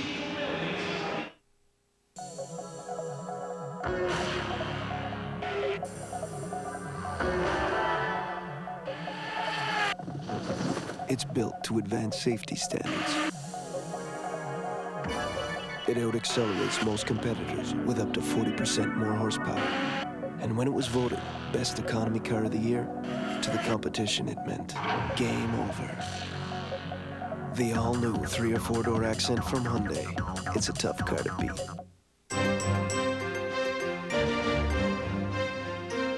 Once upon a time, in the land of great Canadian cheeses, where the mighty cheddar burst with flavor. Wow. The mild, melted mozzarella flowed. And imagine, it snowed delightful Parmesan. There were gardens of delicious cheeses as far as the eye could see. It's so good, Mommy. Of course it is, dear. Cheese, please.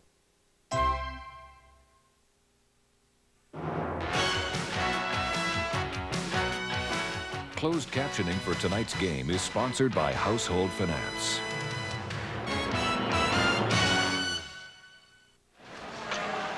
So 2 goals here in the second. Dahl had given Calgary a 2-1 lead at 1:06, and now Mike Gartner at 11:24 ties it. Well, Coley, I know the legs are going, but your eyes are still as sharp as can be because you called Gartner. You must know the kind of stick he uses, because that's all you see, the blade of the stick. And Gartner scores it, not deep yet, or not Benoit Hogue. And you're right. And you should be commended for that, because that was not an easy call. Well, they were both there. And it looked like Gartner's stick, and in fact, as you saw, it was. It's a 2-2 tie here in the second period with 7:25 remaining in the second period. The Leafs on the attack again. Puck came right out in front to Wood, but he fanned on it. German Titov back up the ice for Calgary. Got in over the line, jamming on the brakes. Trying to pass it to Walls. Housley at the blue line, tried to hit Walls with the pass. He's hammered in on the boards now and held there for a moment. McCarthy gets loose. He and Jennings go to the boards together. Bump likely though, and the Leafs get it out to Domi. Domi is nailed at center ice by Kesmer. Domi going to the Leaf bench. Boy, that was a rock-solid hit at center ice. Kesmer nailing Ty Domi. 6:40 left in the period. Kennedy takes the pass off the boards and goes in. Dropping it back to Fleury. Fleury got it ahead to Reichel. His shot, block, rebound, and Potvin covers up on the close-in shot. And he holds on to it. We're tied at 2. The Nissan Quest has the sure handling of a luxury automobile, but it also has the interior space to seat 7 comfortably. Or 2 very comfortably. So much land. So few roads. Was Canada made for the Pathfinder? Or vice versa? Nissan, built for the human race. There's no surprise like thinking you got the puck past the defender. A nice stand-up body check by Big Dan Kesmer on Ty Domi. Sundin golfed the puck ahead. Hogue was on the move, but the pass was intercepted. Reichel chased it. Sundin got back to scoop it out to center ice. Caisson rattled it back in over the line, but there's Hogue to Sundin. Trying to get going. Not much room on that side. And Fleury picked it up. Pass through center. Zalapsky tried to go in himself, and Potvin again will stop the play. Reichel dumped in front of the net. Well, Zardy Zalapsky got a great pair of wheels, and Garth Butcher made a good defensive play to stay in front of him. Let Zalapsky do what he wanted to do with the puck. Paid attention only to the man carrying it, and Butcher didn't knock him down, but got a piece of him, and the puck rolled on in to Potvin.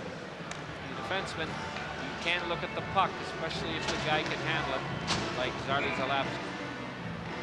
Toronto remaining in Calgary tonight, leave tomorrow for Edmonton. They play on Monday.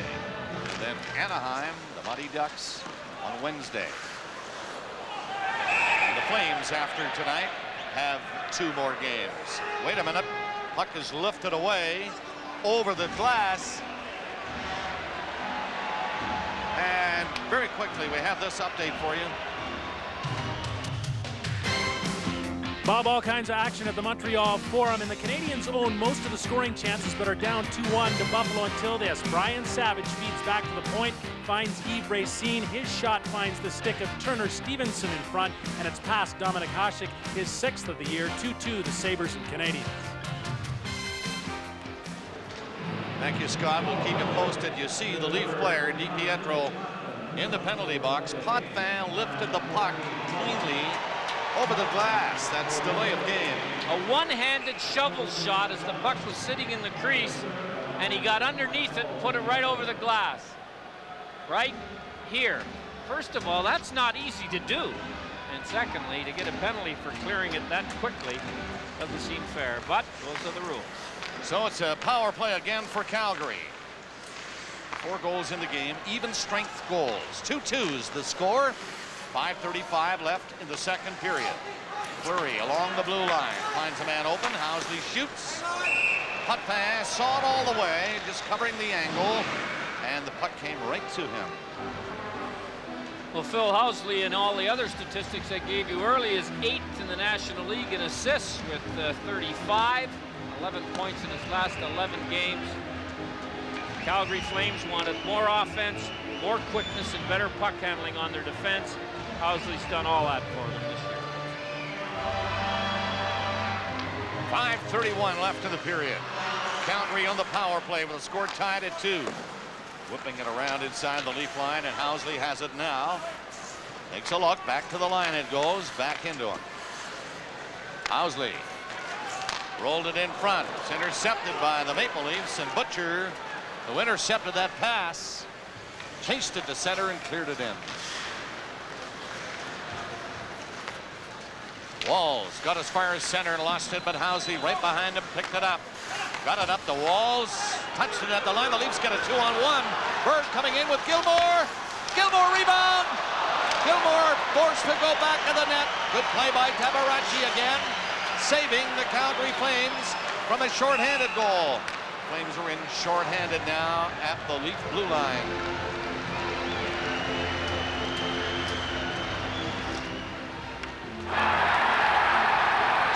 From coast to coast, no one serves Canadians better. Canadian Tire, proud to be part of Canada for over 70 years. Rick Tabarachi, Harry, has had an exciting hockey game for us tonight. He hasn't been as busy in this period as he was the first, but he makes a big save there, and even a bigger one on Gilmore, who was the other man on that shorthanded 2-on-1 rush. And Tabarachi has been the best player on either team so far in this game. 22 shots now by the Toronto Maple Leafs. The score is tied at 2:45 seconds left in a Leaf penalty. And the Flames come in on the power play. Titov given a light bump, can't chase it. Todd Gill with a chance to clear it, couldn't move it quickly. Cruz dumped it back to the line. Here's the shot. Big rebound there. Hot fan down. And the Leafs cover and get it along the boards, but not out. Good pressure by Calgary on the power play now. At the line, Chason. Chason drives it in. Hit a stick and went away wide of the net. Zalapsky fanned on it. Berg trying to get it out. Now it'll be Gill picking the opening easily, and down the ice it goes with only 10 seconds left in the Leaf penalty. 3:55 in the second period. Score tied at 2. This is Chason. Tapped across center. The Flames hop on it. Nylander brings it in, jamming on the brakes, then lost it, and the Leafs penalty is over. They're at full strength now. Poking it away to center. Sundin backs it up a bit. Butcher to Gartner to Sundin, coming in, fakes the shot and then tried to set up Hogue. Nice play by James Patrick. Zalapsky behind his own net. Gartner chased him in there. Again, he shakes off that check and cleared it off the glass and down across center ice. Fired back in.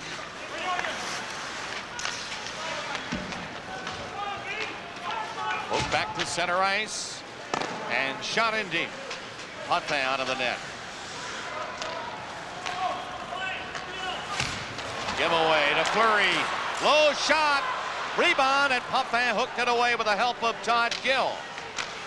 Fleury nearly potting one for the Calgary Flames, as the Leafs were guilty of a giveaway inside their own line. Now Gartner moving up. Gartner gets in there with Sundin. Sundin can't find it. He turned the other way. And back for Calgary. Nylander dropping it at the line. The Leafs clear it again. Too far for Ridley. 2:24 left in the second period. It's a 2-2 tie here at the Saddle Dome. The Leafs on it, and Rachuk around the net. He has to go the other way again. And he's going to draw a penalty. Vadakovsky took him to the ice, and he'll be going off.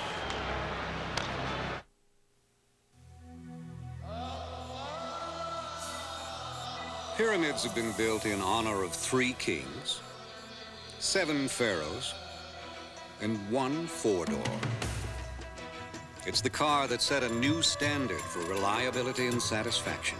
The car 100% of its owners said they'd gladly buy again. The Maxima from Nissan. CAA Pyramid Award winner for 1995. If a driver comes into Regina and he can't go for whatever reason, I'll jump in the truck and I'll have to load where it's supposed to be for 8 in the morning or whenever it's supposed to be there. I just refuse to fail. Over the past couple of years, we've grown at a rate of 52%. Sastel's been really there to shoulder us through this growth.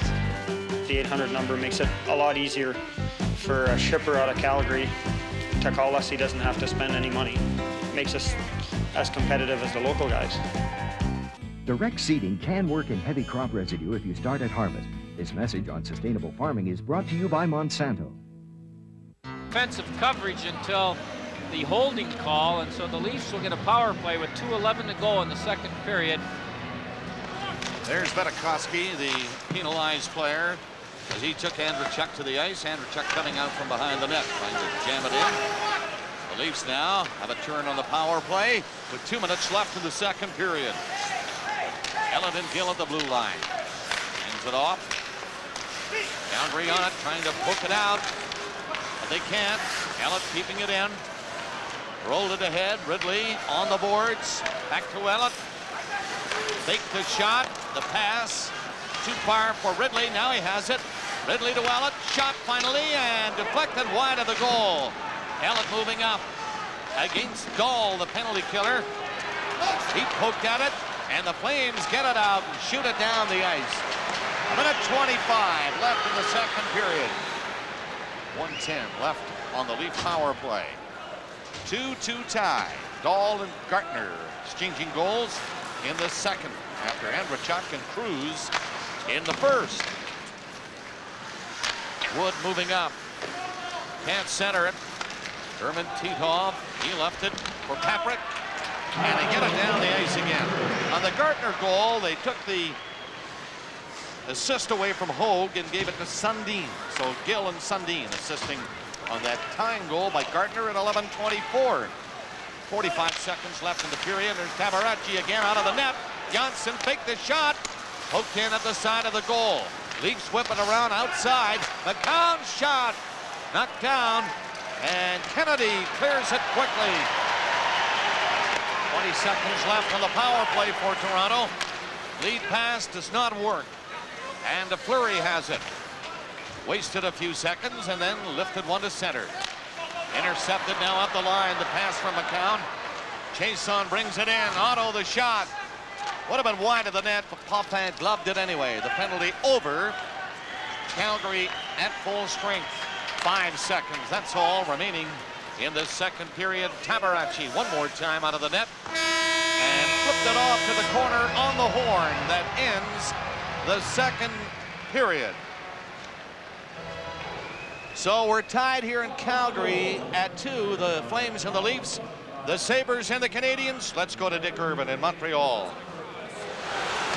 We welcome the viewers who have been watching the Maple Leafs and the Calgary Flames. I'm Dick Irvin along with Greg Miller and Ken Daniels here at the Montreal Forum. 3:09 remaining second period in this very important Eastern Conference do they make the playoffs type game, and the score is tied 2-2. Here's Benoit Brunet. A shot deflects in the Buffalo zone. Dominic Hasek in this second period, while he's been beaten by 2 goals, has been absolutely outstanding. Here's Savage. Savage moving in on a turnaround, and Hasek down. Deflected the puck, and it went off the glass, but the net is off the mooring. It's 2-2 in the second. A lovesick. Today has been one of the best days in Kevin Hall's life. You see, Kevin was born without the ability to talk. So we provided him with the equipment he needed to be heard. Can I go now, Mrs. Johnson? Finish the page. Problem is, he wants to be heard all the time. Oh, come on.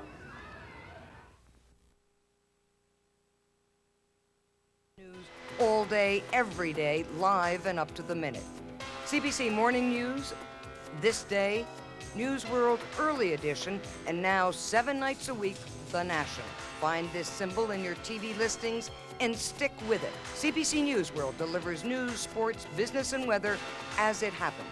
CBC News World, news on the hour, information around the clock. Direct seeding can work in heavy crop residue if you start at harvest. This message on sustainable farming is brought to you by Monsanto. Annual weeds. You may not see them in your direct seeded or reduced tillage fields. Volunteer cereals. But they're there. Stinkweed. You may not think they can get ahead of your crop. Green foxtail. But they can. You may not think you need to treat them before you seed. Flickweed. But you do. Now you can control a broad spectrum of annual weeds. Plus quackgrass for only $8.95 a liter with Roundup herbicide. Russian thistle. If you've only got annual weeds, it's under $4.50 an acre.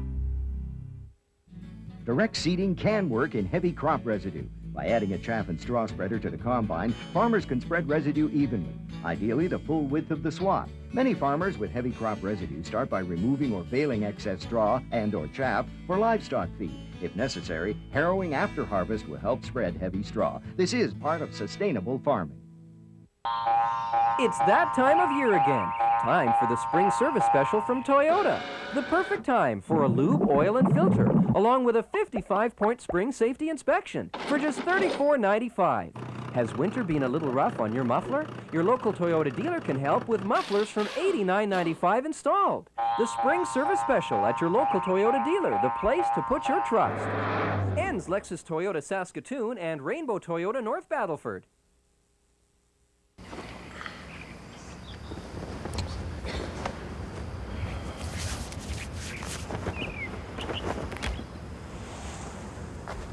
If you want to play on the world's finest lawns, use Fedex. Unlike granular fertilizers, Fedex goes unevenly and quickly. Fedex is the simple way to fertilize and eliminate weeds with no burns or streaks. Fedex from Green Cross, first aid for lawns and gardens. After 40 minutes. Brought to you by Owens Corning. We make the difference. Tonight on After 40 Minutes, the NHL commissioner jets into Winnipeg to let us know if the commissioner is into the Winnipeg Jets. This evacuation vehicle is not protected by a 70,000-mile warranty. It's protected by a glass fiber that's stronger than steel. Owens Corning. We make the difference. Whoever said it's a cold, cruel world never had our insulation. Owens Corning. We make the difference. In a moment, we'll hear from the principals involved in the future of the Winnipeg Jets. But first up, by way of an overview, the history of the Jets situation up until the shocking developments of the past 48 hours. Here's Mark Lee. The heartland of hockey, the game's grassroots. About to be divorced from its big league. Unfortunately, I'm not up here today with great news. Say our Jets! Ironically, the escalation of hockey salaries threatening this small market today started in Winnipeg 23 years ago, when Bobby Hull became the first millionaire in the WHA. The Jets won 2 Avco Cups, but even back then, pro hockey was tenuous at best in Winnipeg. Hockey executives had the same concerns. Well, we're anticipating that if we get an NHL franchise, that the city will proceed to build an arena. The Jets' admission into the NHL in 1979 was full of question marks. Those that you think are major, you think you're over, and then one that you think is minor suddenly pops up and it becomes very major. 15 years later, businessmen in this city are still crunching numbers to save the Jets. In the meantime, players' salaries have soared exponentially. In the 3 months since the lockout ended, one NHL source says salaries have increased nearly 50%. Jets' losses estimated at more than $10 million this season. But this week, the plan to save the team collapsed. The NHL has made it known that it is on a very clear path to making it uneconomically viable for teams to exist in markets such as Winnipeg. The NHL has been blamed for adding these 3 conditions. The new owners would have to lose a minimum of $25 million before the team could be moved. A multi-million-dollar transfer fee would be charged if they tried to move the Jets before 1999. The new owners could not mortgage the club for more than half its value, pegged at $50 million. We have given our blood, sweat, and tears. We have given our hearts. We have given our pocketbooks, and we cannot give any more. Supporters rallied downtown. On the steps of the legislature, the newly elected premier fanned the emotion. The things that the NHL are demanding are unconscionable. Nobody has ever doubted the emotional support for the Jets in this city. But is the NHL implying with its conditions that it doubts whether this small market can afford big league hockey? A league that is going up cost, upscale, and south. Ron, back to you. Thank you, Mark. Joining us now from Winnipeg is NHL Commissioner Gary Bettman. Mr. Bettman, tell us about your meeting in Winnipeg today and where you feel it leaves us. Well, we had a meeting with the mayor, the premier, the federal government was represented, the MEC was represented, and it was a good, constructive, candid dialogue, an attempt to make sure that everybody understood what the issues were, because I have a real sense over the last few days there's been a lot of confusion, particularly with respect to the league's position. What are the issues then? Well, the issues are whether or not the entity, if the option is exercised, that owns the club will have the willingness and wherewithal to operate the franchise, and the extent to which the team will be committed to stay in Winnipeg, which is our goal. First of all, in a little soliloquy, you characterized your own thoughts. Are you optimistic? I'm not sure. Should we take from that you are pessimistic? No, it means that there's a lot of work to be done by the people in Winnipeg, independent of the league issues, and I don't know how far along they are or what the depth of their resources are to make an informed judgment. As long as the dialogue continues, and again, I thought we had a good one today, then there's reason to be hopeful. Okay, a final comment, Gary. I look at these teams a little like the Green Bay Packers. You've made it clear time immemorial that you have a great respect for Canada and its roots in the game. Don't you see the future so bright that network television monies, expansion monies, if you could just carry the Jets through this little period of difficult times, then they would be the beneficiary of your grandiose picture, and it's worth doing? By the way, that's the speech you should be making to the MEC, because if that's right, then they should buy into the premise, be prepared to deal with the losses for a reasonable period of time getting into the new building, and then see if they can make this work. The difference between the Green Bay Packers right now and the Winnipeg Jets is, for better or for worse, all NFL teams get over $30 million a year from U.S. network television, and that can deal with a lot of small market disparities. That's where we hope to be down the road. I'm holding my speech for Mr. Lavin right now. Thanks, Mr. Bettman. Ron, good being with you. I'm joined now from Winnipeg by Barry Shankro. Barry, I'd like, if you could, summarily to give us a read on the situation as it is now and whether or not you feel the Jets have a future in Winnipeg. Well, Ron, I think we had a very good, constructive, and cordial meeting with representatives from the federal government, the province, the city, Mr. Bettman, and people from MEC. I think everybody now understands what has to be done, and I think that we're going to sit down over this weekend and work hard to see if we can't put it together.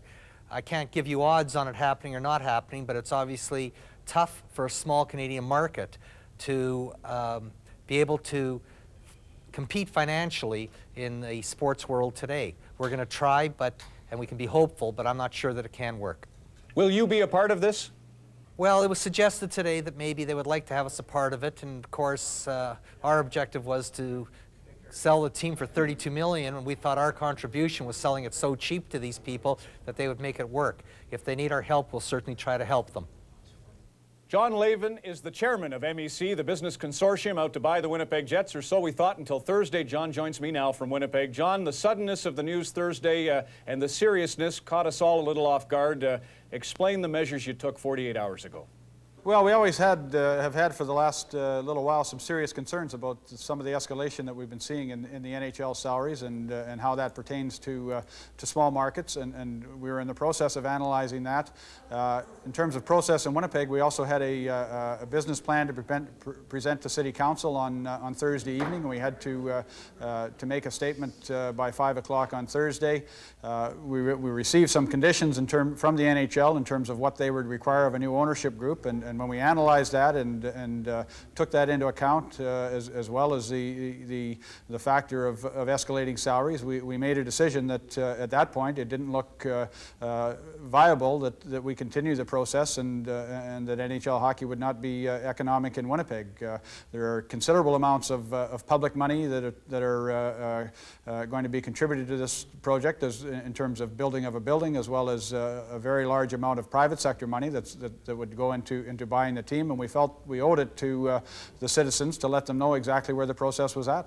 All a Winnipeg hockey fan really wants to know, Mr. Lavin, is What do you give the chances of the Jets staying in the city as being, percentage-wise? Well, we're not overly optimistic, and I wouldn't want to get into percentages right now because we're too close to the deadline, and we'll just have to keep committing ourselves to work as hard as we can over the course of the next 2 or 3 days to see if we can't ensure that we arrive at the right decision for the community.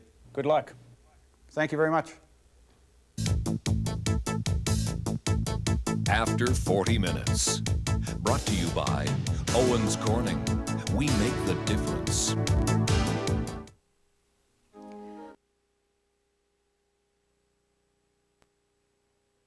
Thrilled I was with our new deck. Many times. I mean, the quality, the craftsmanship. It's amazing. Uh-huh. So, Robert, is there something you want to say to me? You built a great deck. Thank you. And you make a pretty great salad. The finest in pressure-treated wood products. Sunpine, the wood preservation people. Sunpine fencing and decking, available at these fine stores and other participating dealers. Union members provide high-quality goods and services in your community. Heather Saponsky, registered nurse and a union member. Lloyd Earhart, operations supervisor and a union member. Rick Light, gas service technician and a union member. Sandy Crichton, insurance office employee and a union member. Union members do good things for people. A message brought to you by the Service Employees International Union, 8,000 healthcare members in Saskatchewan. It's a beauty. Jersey City's the biggest sports fan store in Canada. Jersey City's got them all. The National Hockey League, the NFL, Major League Baseball, the NBA, the Canadian Football League. Just tell them Grape sent you. Check out the largest selection of caps anywhere at Jersey City. If you haven't been to Jersey City, you're not a sports fan. Now at the Brick, get a great deal starting from scratch. Scratch and save 5, 10, 15, 25, even save up to 100% off. First, make no down payment and pay no interest until 1997 on a huge selection of home furnishings and mattresses. Then, scratch and save up to 100%. And on selected appliances and electronics, you pay 0 interest until 1996 with no down payment. Plus, scratch and save up to 100% off. But hurry, scratch and save is happening now for this weekend only. Nobody beats the Brick. I know a good thing when I see it. This one, she's got it all, man. Looks, body, lots of guts. She ain't like the others. A little bit of mud doesn't bother her. In fact, she's into it. Yep, this one could go the distance. Best part is, she ain't a big eater. Toyota T100, tough love. Now get 4.9% financing on selected vehicles during Red Tag Days at your Toyota dealer. Hurry. Here's an important price announcement for wheat farmers. Agrivo has just reduced the prices of 2 of the leading wheat herbicides, Puma and Triumph Plus, by $2 per acre. Now that the price is falling, there's even more value in using Puma and Triumph Plus to protect your wheat. Because when you multiply $2 by your total wheat acres, you're talking about a significant accumulation. Puma and Triumph Plus. New lower price, now greater value. Dishes. Being roommates can be tough. Being a threesome can be hell. You're a loser, Peg Nazi. I want your stuff out of my apartment now! Liberty Street, Monday at 8:30. Saturday night was always hockey night in Canada at our place anyways. You know, sit around and watch our heroes. To be there and to beat Montreal in the Stanley Cup was just unbelievable. The Stanley Cup playoffs on CBC begin May 6th. 2-2, the Toronto Maple Leafs and Calgary Flames at the Saddle Dome in Calgary. A late second period flurry at the Montreal Forum between the Buffalo Sabres and the Canadiens. Let's show you those goals. First, the Canadiens are on the power play. The puck will come to Pierre Turgeon, and then he feeds Vincent Damphousse right in front of the net, and then he finds the other member of the MVP line, Mark Recchi. That's his 15th goal of the year, 18:34 the second, and the Canadiens have a 3-2 lead. But then a bad mistake by Patrick Waugh. Gary Galley stops the puck. Alex Mogilny in the corner feeds Pat LaFontaine in front. That's his 12th goal of the season. 3-3 after 2 in Montreal. It's 2-2 here. I had a chance to talk to Pat Burns of the Leafs.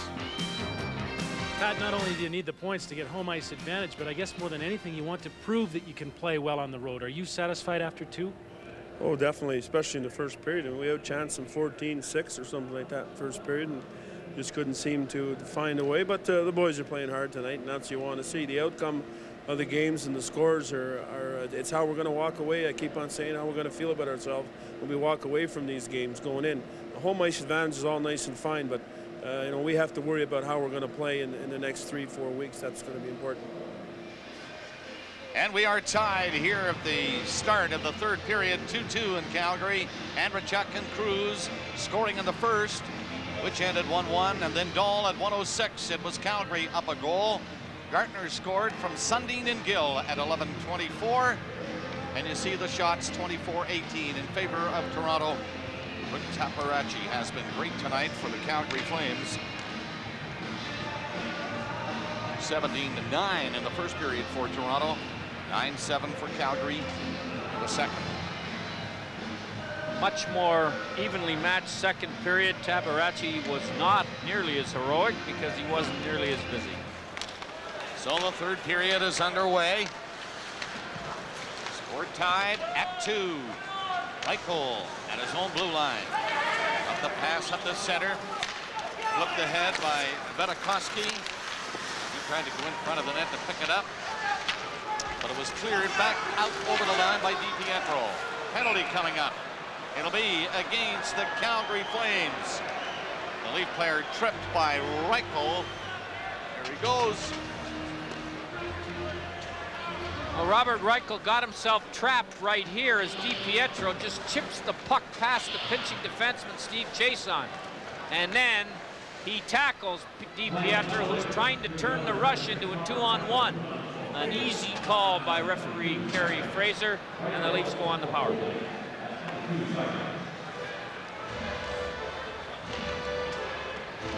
Gilmore on the face-off for Toronto. Joel Otto for Calgary. Holding the call against Reichel. Toronto with a chance to go ahead in the game again. Ellett along the blue line. And to Sundin and back to Ellett. Gill. Sundin. They seem to be content to stay outside, waiting for the perfect setup. Gilmore coming in to Sundin. Fired it through the crease, and there is Dahl popping on it for Calgary and clearing it. Ellett around the net. Gilmore to his left. Ellett goes the other way. Up to center ice and just fires it in. Gilmore along the boards. He missed it. Ellett will keep it in though at the blue line with Gill. And Gill's pass is intercepted. T-Tom moving up with Fleury alongside. And no pass for Fleury. It rolled off T-Tom's stick. Trying to get out front. Back for Toronto. Lead pass for Gilmore does not work. Tabarachi couldn't clear it out of the zone. Gilmore back of the goal. Into the corner with Hogue. Gilmore moving up again. Back of the net. Sundin all the way to the line is McCown. No shot from him. Janssen lets her fly. Hit the goal post. Janssen shot hit the post to the left of Tabarachi. Now McCown driving one in. It is Sundin picking it up in the corner with Gilmore back of the net. Gilmore had to knock it away to the far corner. And Hogue to McCown, back into Gilmore. Gilmore coming for the goal. Here comes Hogue, and the loose puck taken by Fleury. Skating away, and then getting rid of it. The upended Janssen, the Leaf player, to boot. In the penalty. 5 seconds remaining. With the Leafs moving up, Andrechuk knifing it into the Calgary zone. The penalty now has been served. The Flames have killed it off very effectively. In goes Kennedy. Pass through the crease. And out the other side. Score tied at 2, nearing the 3-minute mark of the third. So power plays not working tonight, Harry, for anybody. The Leafs are 0 for 3. They've had 3 shots on goal in total, none on this last power play that just elapsed. Wicked shot from center ice, however, off the net. And Tabarachi a little off stride, looking at it come in. Here's Andrechuk. Up across center and to the line. Drives the shot, nowhere near the net with that one. And McCarthy back out for Calgary. He poked it ahead to center and up over the line. The shot. Hot fan the save. It'll be an icing call. No, it's not now. With Cabaracci out to play it as he saw Gilmore had a chance to move in on it. Smart move by the goaltenders. The Flames pick it up and win the lead zone again. Nylander turning around but gave it away in front of the net. Tapped out of the zone by Gilmore. Kesmer with Cruz. Kesmer again. Had to shoot it away. We are nearing the 4-minute mark of the third. Leafs 2, the Flames 2. In the second intermission in Montreal, it's 3-3. Scott Russell will be watching that game for us when the third gets underway. Buffalo needing a win to clinch a playoff spot. Play called again, and we're getting another penalty against Toronto this time. And we'll be back after this.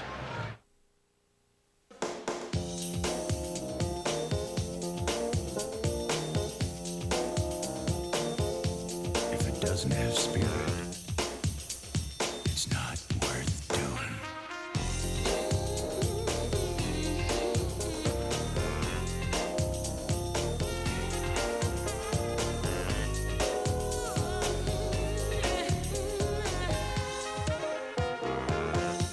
Stretch out. Every year, thousands of Canadians put people first by supporting third world projects through development and peace. Projects such as adult education programs in Nicaragua, agricultural programs in the Philippines and many African countries. The people of these projects are playing a vital role in their own development, and development and peace is in partnership with them. You can make a difference by supporting these people through development and peace. Paul DiPietro of the Maple Leafs gets an elbowing penalty. Here it is right here in front of the bench. Not a very good penalty to take. Sandy McCarthy was trying to squeeze between he and the boards.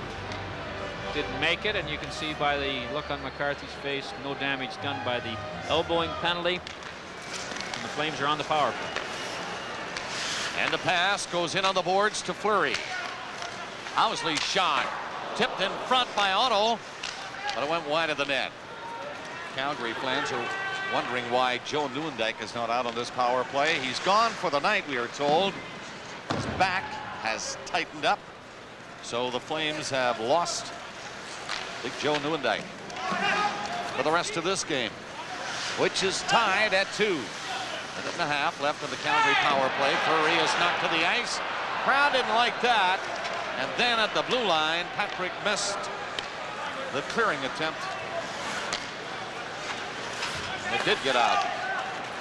Reichel, he fell. The Leafs move up. McCown and Berg. And Berg failed to make the play back to McCown. Zalapski rolled it back of his own net to Kieran Fleury. Likes to get a little bit of room, and here he comes to center ice. Across the Leaf line. The Leafs take a whack at it, and down the ice it goes again. 50 seconds left on this power play for Calgary. The score tied at 2. Zalapski once more. Across center. Rolled it ahead. And Titov couldn't get on track for a shot. He was checked just as he was about to let it go. Calgary on it. German Titov with Walls to the line. Zalapski waits. Banked it in again off the boards for Titov. Titov closing in. The shot 3 feet wide of the net. And it goes all the way back down inside the Calgary line. Titov had a hat trick last time the Leafs played here in February, and it's been February the 11th since Titov has scored a goal after scoring 10 in the first month of the short season. Titov fanned on that attempt on the setup by Zalapski. The penalty almost gone. And McCown will kill it off for sure as he shoots it in deep. Penalty now, in fact, is over. DiPietro out of the penalty box. And Hogue on the ice as he makes the quick change at the Leaf bench. Nearing the 7-minute mark of the third period. 2-2 tie here in Calgary. Paul DiPietro of the Maple Leafs gets an elbowing penalty. Here it is right here in front of the bench. Not a very good penalty to take. Sandy McCarthy was trying to squeeze between he and the boards. Didn't make it, and you can see by the look on McCarthy's face, no damage done by the elbowing penalty. And the Flames are on the power play. And the pass goes in on the boards to Fleury. Housley's shot tipped in front by Otto, but it went wide of the net. Calgary fans are wondering why Joe Nieuwendyk is not out on this power play. He's gone for the night, we are told. His back has tightened up, so the Flames have lost Big Joe Nieuwendyk for the rest of this game, which is tied at 2. Minute and a half left in the Calgary power play. Fleury is knocked to the ice. Crowd didn't like that. And then at the blue line, Patrick missed the clearing attempt. It did get out. Reichel, he fell. The Leafs move up. McCown and Berg. And Berg failed to make the play back to McCown. Zalapski rolled it back of his own net to Darren Fleury. Likes to get a little bit of room, and here he comes to center ice. Across the Leaf line. The Leafs take a whack at it, and down the ice it goes again. 50 seconds left on this power play for Calgary. The score tied at 2. Zalapski once more. Across center. Rolled it ahead. And Titov couldn't get on track for a shot. He was checked just as he was about to let it go. Calgary on it. German Titov with Walls to the line. Zalapski waits. Banked it in again off the boards for Titov. Titov closing in. The shot 3 feet wide of the net. And it goes all the way back down inside the Calgary line. Titov had a hat trick last time the Leafs played here in February, and it's been February the 11th since Titov has scored a goal after scoring 10 in the first month of the short season. Titov fanned on that attempt on the setup by Zalapski. The penalty almost gone.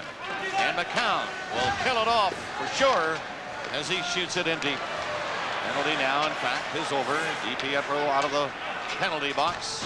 And Hogue on the ice as he makes the quick change at the Leaf bench.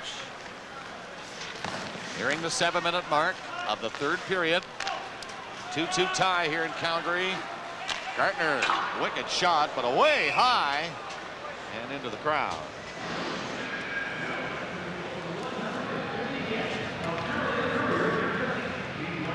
Next Wednesday marks the end of the NHL regular season.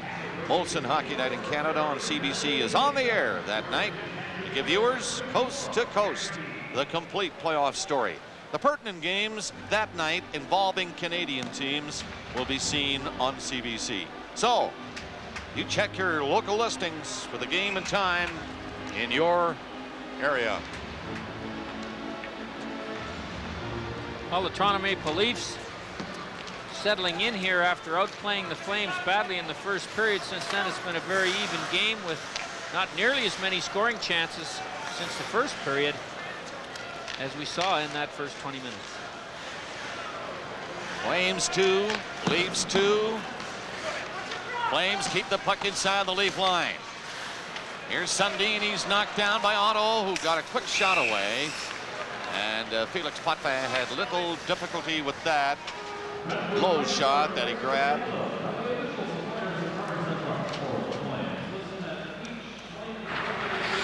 Don't play around with high prices. Come to Canadian Tire, your sports headquarters. Well, the Calgary Flames have won the Pacific Division League Championship for the 2nd year in a row and the 5th time in the last 8 years. Detroit Red Wings have won their division 5 times in the last 8 years, and both need a win in the playoffs to take the Wolves from over their head. Potvin will glove this high shot. McCown stepping out of the zone smartly with a good pass up to Craig. Ridley was with him, and Craig got hammered in on the boards. Nailed by Kesmer. Flames back out. Fleury across the line. The trailer pass. Shot!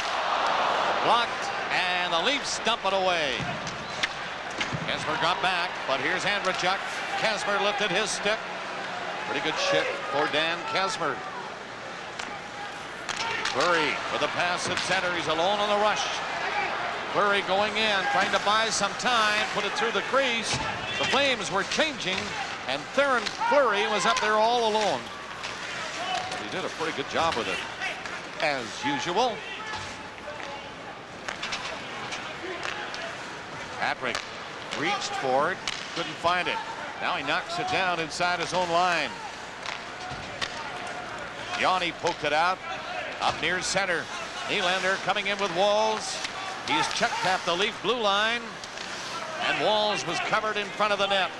Gill back out, cross-ice pass to Gilmore. Across the Calgary line is Doug Gilmore. In for Wood, but he couldn't get there in time to get a shot. 8.5 minutes gone in the third period. The score tied at 2. Zalapski around the goal for the Calgary Flames and speeding away. A great skating defenseman dropping it back to Fleury. Fleury checked by Gill. And the Leafs will clear it back out. Wood was on it, but he goes the other way with it. Gilmore for Jennings. To Gill. And it's fired to center ice. Zalapski again. Gave it away this time. And coming in. Domi's low shot is blocked by Cabaracci. The stick save. Calgary stealing it. Reichel dropping it. Fleury shot right into the midsection of Potvin. And again, the Leaf goalie decides to hold on to it.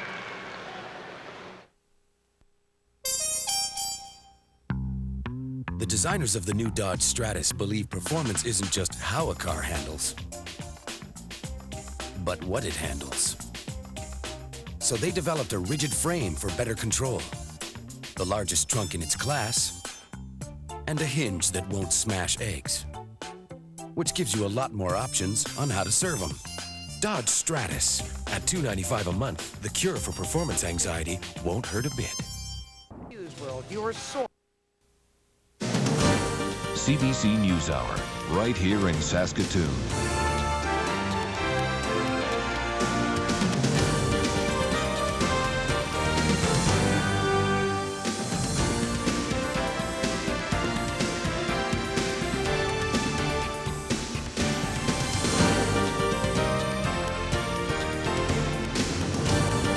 CBC NewsHour, right here in Saskatoon. Make it your news. Bob Cole and Harry Neal in the booth at the Saddledome in Calgary. Scott Russell is along with us. And speaking of Scott, he is keeping one eye on this game and the other on the game at the Forum. They're still tied 3-3, and the third period is underway in Montreal. Buffalo and the Canadiens in a big one tonight. We'll keep you posted. Anything happens, you won't miss it. Here we're tied at 2. Nearing the halfway mark of the third period.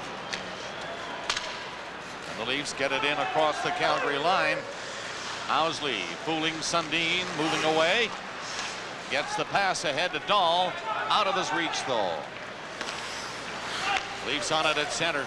Gartner speeding in with Sundin. Can't knock down that high pass. Gartner in the corner. Left it there. Hogue gets it back. Janssen had to rip it into the corner again. With no lane through for a shot at the net. Gartner tried to center it. Gartner again in the corner. Takes a check from Dahl. Keeps his stick on it, now loses it. And the Flames get it up where Kennedy circles back to Fleury. At the line, Fleury shot. Deflected by the Leaf defenseman. And 3 Leafs come up for it. Hogue and Sundin go to the line. Dropped it back. Hogue again to Gartner right in front, and he failed to tip it in. Patrick away for Calgary. Swift pass ahead at center ice, and it's Patrick again trying to go in on goal. Trying to jam it in. Not much room for him there. Patrick can't stop it as he backed up near the Leaf blue line. Yanni for Patrick to Fleury, and he shot it down the ice. Tried to hit Reichel. Just over 9 minutes left in the third. Reichel going in after the Leafs. Fleury takes it along the boards. Didn't see the Leaf player who intercepted and cleared it. That was Rich Sutter, and he gets a chance. Sutter upended back of the net. Got back on his feet. Still fighting for it. Kalapski all over him. The Leafs keep it in. Puck went high on the glass. DiPietro and Sutter. Sutter back at the goal, and here comes Berg, and he just skated by it. McCown trying to keep it in at the blue line and can't. Reichel on one player. Shot just missed. Jason kept it in. Now Butcher took a quick look, and he saw Fleury chase him. Dumped it ahead, a high stick, made contact. And the play is called. Still tied at 2 in the third. I always said I'd introduce my sons to Bumper early. They're brand name parts. I mean, a repair's going to last. With Bumper to Bumper, you get no surprises. More than you can say about life. Oh, Dad. For my own car and my business, it's Bumper to Bumper. Remember what phone calls used to cost? Well, it's back, and it's from Cantel, the company that brought you affordable cellular. Introducing Amigo Time, the new 10-cent a minute leisure rate you get with Amigo. For $19.95 a month, talk all you want after 6 p.m. and the entire weekend. All for just $0.10 a minute. There's never been a better time. Amigo Time. I always said I'd introduce my sons to Bumper early. They're brand name parts. I mean, a repair's going to last. With Bumper to Bumper, you get no surprises. More than you can say about life. Oh, Dad. For my own car and my business, it's Bumper to Bumper. The netcam monitors at the Olympic Saddle Dome in Calgary, and our operator tonight is Derek Cooper. You know, Trevor Kidd plays goal 42 games for the Calgary Flames this year. Never knew where that was operated from. Listen, you've had a great season. You got a rest tonight. Are you thankful for that? I didn't ask for it. For myself, I want to keep on a roll, but the coaching staff thinks I needed the rest, and I'll take it. But hopefully they'll keep on a roll and keep things going for me. Keep going, Trevor. Thanks a lot. Thank you. Side kick was heavy tonight. Tabaracci, especially in the first period of this hockey game. The Leafs tested him 17 times. And about 5 of them from 10 feet or less out. He's had an easy time since then regarding handling of tough chances. The backup goalie tonight is Trefilov, as they've given Kidd a complete rest, and he deserves one. He's had a marvelous season here. The Soviet goalie has played but in 1 game this year and has spent most of his time in St. John's in the American League. 7:45 left to play in the third period. Nylander upended. He's looked pretty good tonight for Calgary, number 92. Not bad, considering he's had a 42-game layoff. Broken arm, playing just 3 games. Early this shortened season. First game back tonight. Looks okay. Titov gets in over the line for Calgary. Shoots it back to the goal. And Craig for Toronto. Lifting one away to center. 7:15 remaining in the third. Score tied at 2. It was 1-1 after the first period. Andrechuk and Cruz. And then Dahl and Gartner exchange goals in the second. Wood coming up after the puck for Toronto. Rolled it in front. Tabaracci again leaving that net. A dangerous move that time, but escaped any damage. Elliott for Domi. Stick handles out of his own zone. Gets over center and backhands it in. Ottawa's the first one back. That's Kennedy at the far side. And Kennedy shoots one away. Leafs can't find it at the line, and they'll have to come back. 6:24 left. Third period at the Saddle Dome in Calgary. A 2-2 tie. Meaningless game really for Calgary by way of moving in the standings. They're set at second place, winning their division. McCarthy trying to go in. But a rather important game for Toronto. In an effort to make home ice advantage. Flames move in. High shot by Chason. Off the arm of Putman. Flames pressing a little bit right here. Hogue deep in his own zone. Left it. Gilmore tried to come out. He's stopped by McCarthy, given a rough ride along the boards near the Leaf bench. And Gilmore goes off. scrap started at center. Domi didn't like it and went after McCarthy. Domi and McCarthy. Now these are two heavyweights, so to speak. And Domi, the only one throwing punches so far with any effect. But now McCarthy comes back with a right or two, or three. And the linesmen are backing off. They're going to let him go, I believe, if it's their choice. Yes, they are. Now they move in. How do the linesmen figure going to go in, other than the referee standing back saying, go get them, or whatever? But I think the linesmen appeared to be on their own that time. And the two tired boys are separated. They test car batteries here. They test pickup trucks here. And when they test yard machines, they go here, Dave Spivey's house. MTD tractors, chipper shredders, and lawnmowers tackle the toughest jobs. Look for MTD yard machines at retailers near you.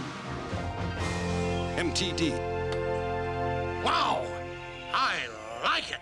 MTD yard machines, best value on the Canadian landscape. Available at these retailers. Well, here's how it all started. McCarthy takes Gilmore into the glass right in front of the Leaf bench. Domi's the riding shotgun on the Gilmore stagecoach, and so you'll see him arrive here pretty quickly. And he's, hey, buddy, turns him around and says, you can't do that to the captain of our team. McCarthy says, who says I can? And away they go. There was a total of 26 shots in the first period, 16 in the second period, and there's been 5 in the third, so this game has slowed to a crawl, and the 20,230, that's a sellout here, have not seen a bang-up, high-intensity affair. Domi and McCarthy in the penalty box having the longest type conversation. And I wonder what that might be all about. Well, Sandy McCarthy has become the new tough guy for the Flames, and he is just that. A big guy who doesn't mind mixing it up with anyone. They got Majors, of course, for fighting. Score tied at 2, and the Leafs pressing here, but Otto takes over, goes back to his own net and loses it. Sundin is checked by Chason, and Zalapsky takes the puck away for Fleury. He got it ahead to center ice. That's where Cruz lost it. And the Leafs wrap it back in. Sundin turned the other way, and the Flames get it back out. Sundin was slow getting back outside the line. Now he's on side as the Flames go back to pick it up and shoot it down the ice. We have 4 minutes and 45 seconds left to play in the third period. Calgary 2, Toronto 2. And icing is called against the Maple Leafs. Shots now are 25-22 in favor of Toronto. We'll be back.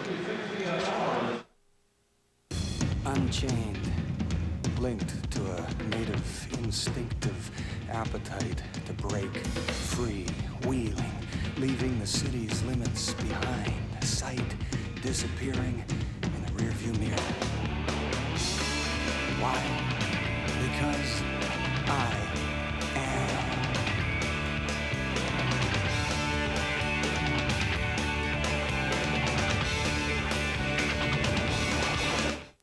Welcome to Dodge Country, home to the Prairie's most exciting truck event. In Dodge Country, Ram offers the industry's most powerful choice of engines, the largest, quietest cab, and standard driver's side airbag. Or check out the 95 Dakota with an available Magnum V8, plus the safety of a standard driver's side airbag and side door impact beams. Hurry down to Dodge Country and make your best deal. Only at Canada's Truck Stop. Reminder coming up right after this hockey game tonight in Calgary. We're going to Edmonton, folks. Winnipeg is there, and that promises to be another humdinger tonight. These two fighting for a playoff spot. And really, Harry, coming alive in the late going of this short season. The Oilers especially. Long pass by Wood, intended for Sundin, does not work. Yanni is back in plenty of time to clear it. Flames are changing. Titov over the boards and into the play, forechecking. But the Leafs get it up to Wood again. He's stalled at the Calgary line, and as Sundin poked it in, Wood is offside. Well, let's have a look and see the situation for the Leafs, the Canucks, and the Chicago Blackhawks, who are battling for 4th, 5th, and 6th. Here are the points they have. There are the games they have yet to play. And that includes tonight's game. So you can see if Toronto or Chicago can win one game each, Vancouver can't catch them because all Leafs and Chicago have more wins than Vancouver, who have the most ties in the National Hockey League. So for the Leafs, they can assure 4th or 5th with a win, and the Hawks can do the same tomorrow afternoon. Leafs in Edmonton Monday, Anaheim on Wednesday. Reichel going for the top corner, off the shoulder of Potvin into the crowd. Robert Reichel has one of the better shots in the National Hockey League. He took a little while to get her warmed up. He has 10 goals in the last 19 games and only 7 in the first 26. And the Winnipeg Jets, of course, have more than just playoff hopes at the moment. And like our shadows lengthen as the sun declines. And is the sun declining over Winnipeg? Not only for the playoffs, let's hope not. Just under 4 minutes left to play in the third period. Calgary and the Maple Leafs in a 2-2 tie. Housley racing back in his own zone with Andrechuk giving chase. Housley's long lead pass tried to hit Reichel near center ice, but he missed it. So that's an icing call against the Calgary Flames. 3:42 left. Dave Ellett's been held pointless in the last 8 games. Talked to him in a hotel today about his shoulder. He says it's still not 100% and probably won't be that way till he gets the summer off. This is 2 years in a row he's hurt shoulders. Says today in the hotel both of them are bad. Todd Gill has been the most prolific offensive Leaf in the last month. As I mentioned earlier, 19 points in the last 14 games. He has another one tonight, and he hasn't sacrificed being a sensible defenseman while he's amassed those points, which is not always easy to do. Third period at the Forum in Montreal. It remains 3-3, Buffalo and the Canadiens. We'll keep you posted should something happen there. Scott Russell will show us just what that might be. Right after this game, we go up the highway to Edmonton. Winnipeg Jets are there for the second half of our doubleheader on CBC this Saturday night. 1-1 after the first period here in Calgary. 2-2 after the second. Nobody able to bag one here yet in the third. Ellett threw one in at the net. It was wide. Flames do not clear it out right away. Chase on again, trying it up along the boards. And Kennedy got it out across the line. Todd Gill pounds it back in. Nylander's the first one back to pick it up. He put it in back of his own goal, and the Leafs are in there on it. DiPietro back to the line. Hammered in off the boards, back to the net a second time. And now the Flames do succeed in getting it down the ice. As Zellett picks it up back of his own goal, we have 3 minutes left to play in the third period. Gartner trying to pull away. He was stopped. Calgary hop on it. Kennedy comes in, turns, couldn't find the net with a shot. Titov bumped in along the boards, still fights for it. It comes loose for Kennedy. He and Nylander now. Nylander pushed to the ice. It's centered, but DiPietro was there to get it ahead for Gartner. It hit a skate. Nylander losing control near center ice. 2:25 remaining in the third period. Dahl, one of the goal scorers for Calgary tonight, coming in quickly. And he probably prevented an icing call as Potvin had no choice but to play it. Dahl hemmed in on the boards, and there's Fleury. He and Gilmore bumped together. A shot deflected in front of the net by Dahl, but too high. Fleury on it. Skating around in there. Again, Dahl is nailed in front of the goal. It goes right on. Dahl on his feet and after the puck. He's fighting hard for the Flames. 1:50 remaining in the third. Calgary pressing, and the Leafs know that, so they just shoot it down the ice. Gets across the goal line to the left of Rick Tabaracci. That is an icing call against Toronto with 1:39 left to play in the third period. It's not easy to think that both teams are trying not to lose this game rather than win it as the clock winds down. Of course, we've mentioned a lot of things tonight about the fact that Calgary cannot move in the standings. The Leafs can, and came out very determined and very impressive in the first period. But since then, both teams have been lulled into a frame of mind that makes me think that they're more interested in not losing than winning it. Tabaracci held the Flames in the first period when Andrechuk scored at 8:01 and Cruz tied it at 13-15. Fleury could get the winner. He's putting a new contact lens in. And the other one may have been blurred, and maybe that's why he hasn't scored tonight. Let's remember that if he gets the winner. Housley tries one from the line, and Potvin, watch that one hit the side of the net. And again, the Leafs clear it out over the line. So Andrechuk and Cruz in the first, and Dahl and Gartner in the second. Nobody yet here in the third. 1:15 left. And Butcher takes it back to his own net. Butcher along the boards. Ahead it goes to Sundin. He and Gilmore nearly collided. Gilmore takes it off the boards on the left side. 1 minute remaining in regulation time. The play called as two players held it along the boards. Face-off will be in the Calgary zone. 5-1 Flames are the shots in the third period. You know, Bob, we nearly had an NHL record tied this year.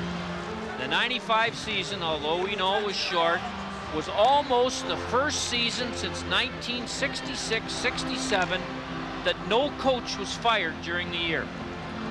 Melrose, of course, went down the drain about 10 days ago, and so that wave is going to continue for another year. And with an 84-game schedule, you can count on one going down the drain next year. Of course, there were only 6 teams with 6 coaches in 1966-67. Those days are gone. Face off to the right of Rick Tabaracci, the Calgary goaltender tonight. 58.3 seconds left in regulation time. And looking more like overtime. As you mentioned, the two teams reluctant to send too many too deep. Kennedy tripped up at center ice, and the Leafs turn it back quickly. Andrechuk, high shot off the glove of Tabaracci. And now, play call because the high stick made contact, I do believe, by a Leaf player inside the line. So we'll get the clue if they bring it outside the line. I do believe a Leaf player made contact with a high stick. And then it went to another Leaf player instead of a Flame player, so the faceoff will be outside the Calgary zone. Dave Andrechuk on a bit of a 3-on-2 will let one go from the right wing.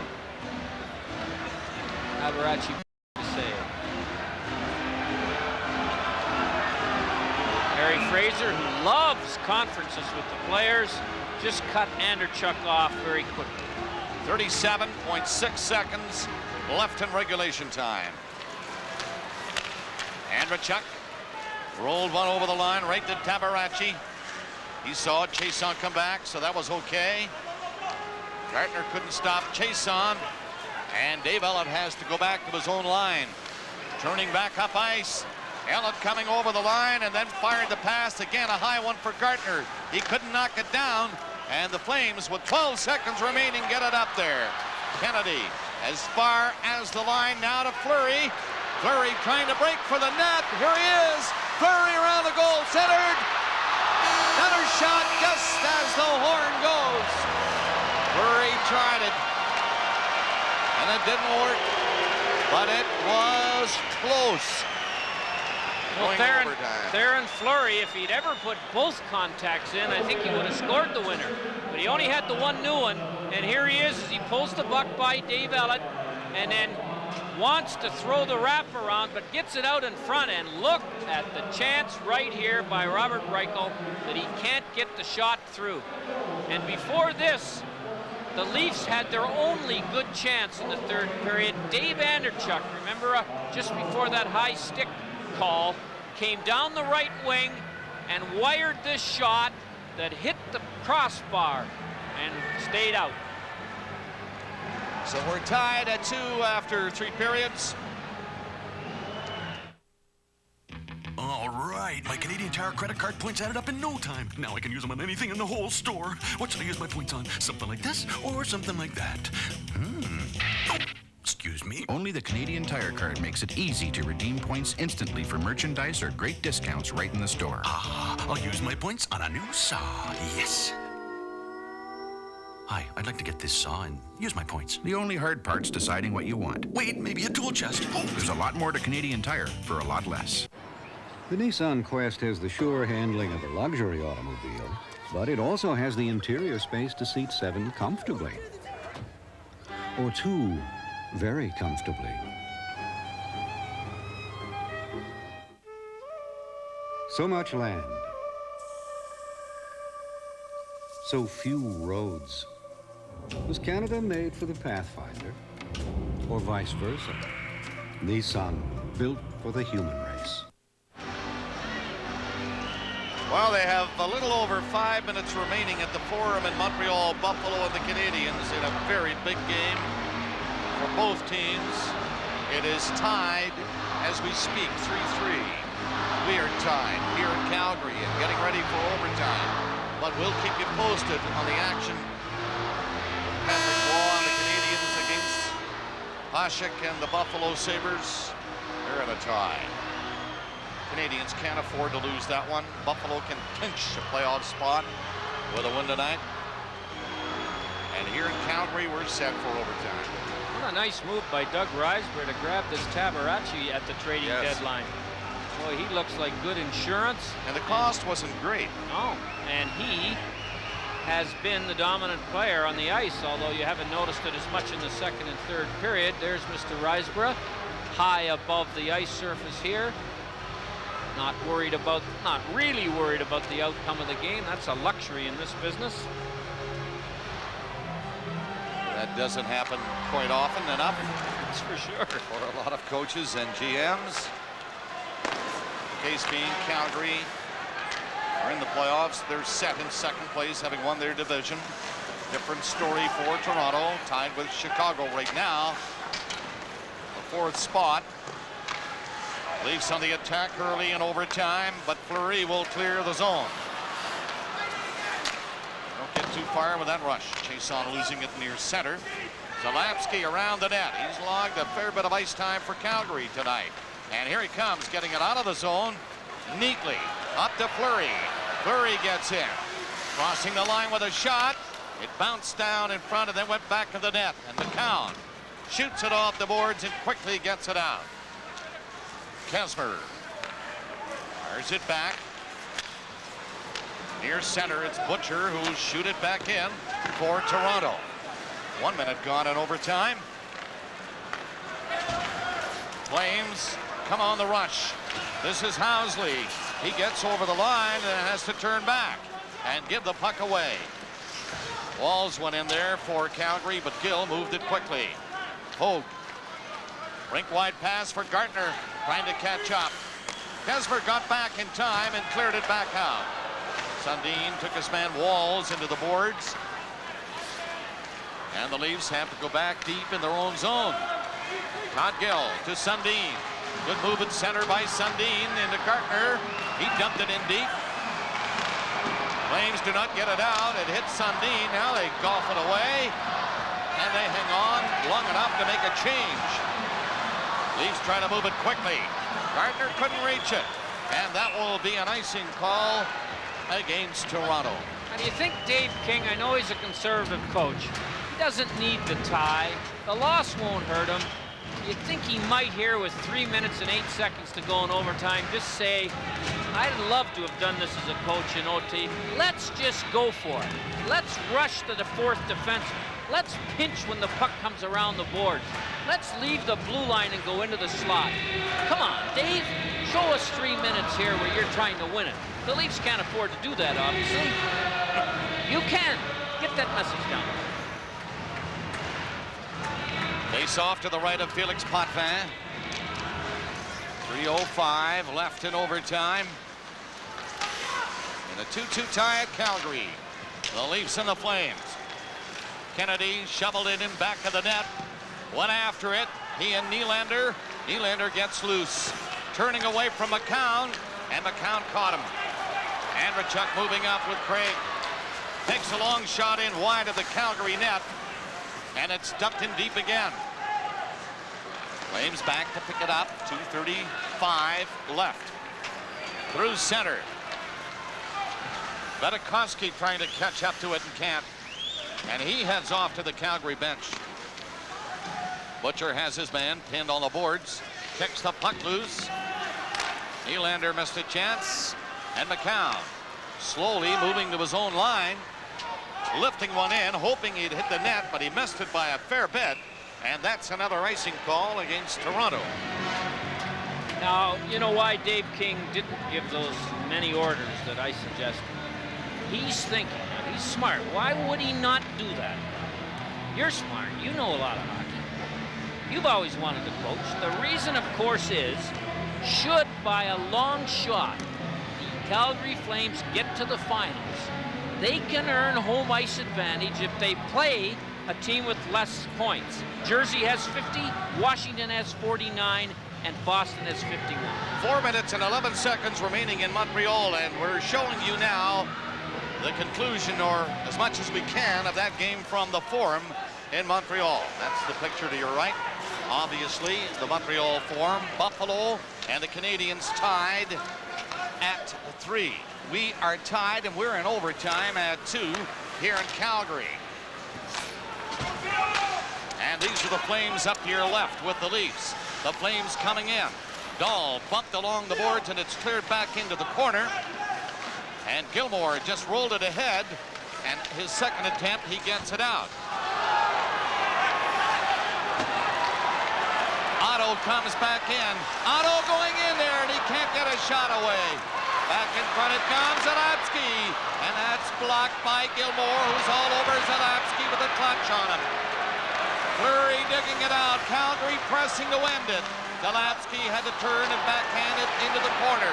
Another player, Fleury, hurt at the far side. Or at least he appeared to be. Slow getting up on his feet to make that play and this one. He shoots it in wide of the net. Fleury remains on. He was slow getting back up though. Now he's there, dumping it back at the goal for Dahl. Bumped by Gilmore. Final minute of the hockey game. And it's shot down the ice again. The Leafs appear to be just hanging on now with another icing call. And Fleury came skating in there as if he wanted to have a word or two to say, Domi. Fleury got hit in the face, Bob, over against the boards in the Leaf zone. You mentioned the fact that he was down and then he got up when the puck came around to him, and he's accusing Domi of hitting him in the face with a stick or punching him. Kerry Fraser did not make the call. The Leafs are all over the linesman saying that the puck hit the Calgary player in the glove. Shouldn't be icing. Now here's the Fleury one. Speared in the arm. By the look of it, a little short one by Ty Domi, no penalty, and the Leafs, I don't think, are going to win their argument on trying to get the icing called off. Harry, this has to be a first in Hockey Night in Canada history, I believe. Stand to be corrected. We're showing you 2 games at once. Pat LaFontaine, apparently, has been hurt with just a little over 2 minutes remaining in the game with the Canadiens at the Forum. That looks like it to the right. We're going to keep you posted on this one. Fleury might be out. Yep, he's out. He's taking all the sticks into the dressing room, of course. He's upset as he ripped the stick rack apart, and it looks like he might have got 10 minutes for jumping after Carey Fraser. It's icing. That argument is won by the linesman, Mike Zwick, and 52 seconds left with a face-off to Felix Potvin's left. There you see the Buffalo Sabres and the Canadiens to your right.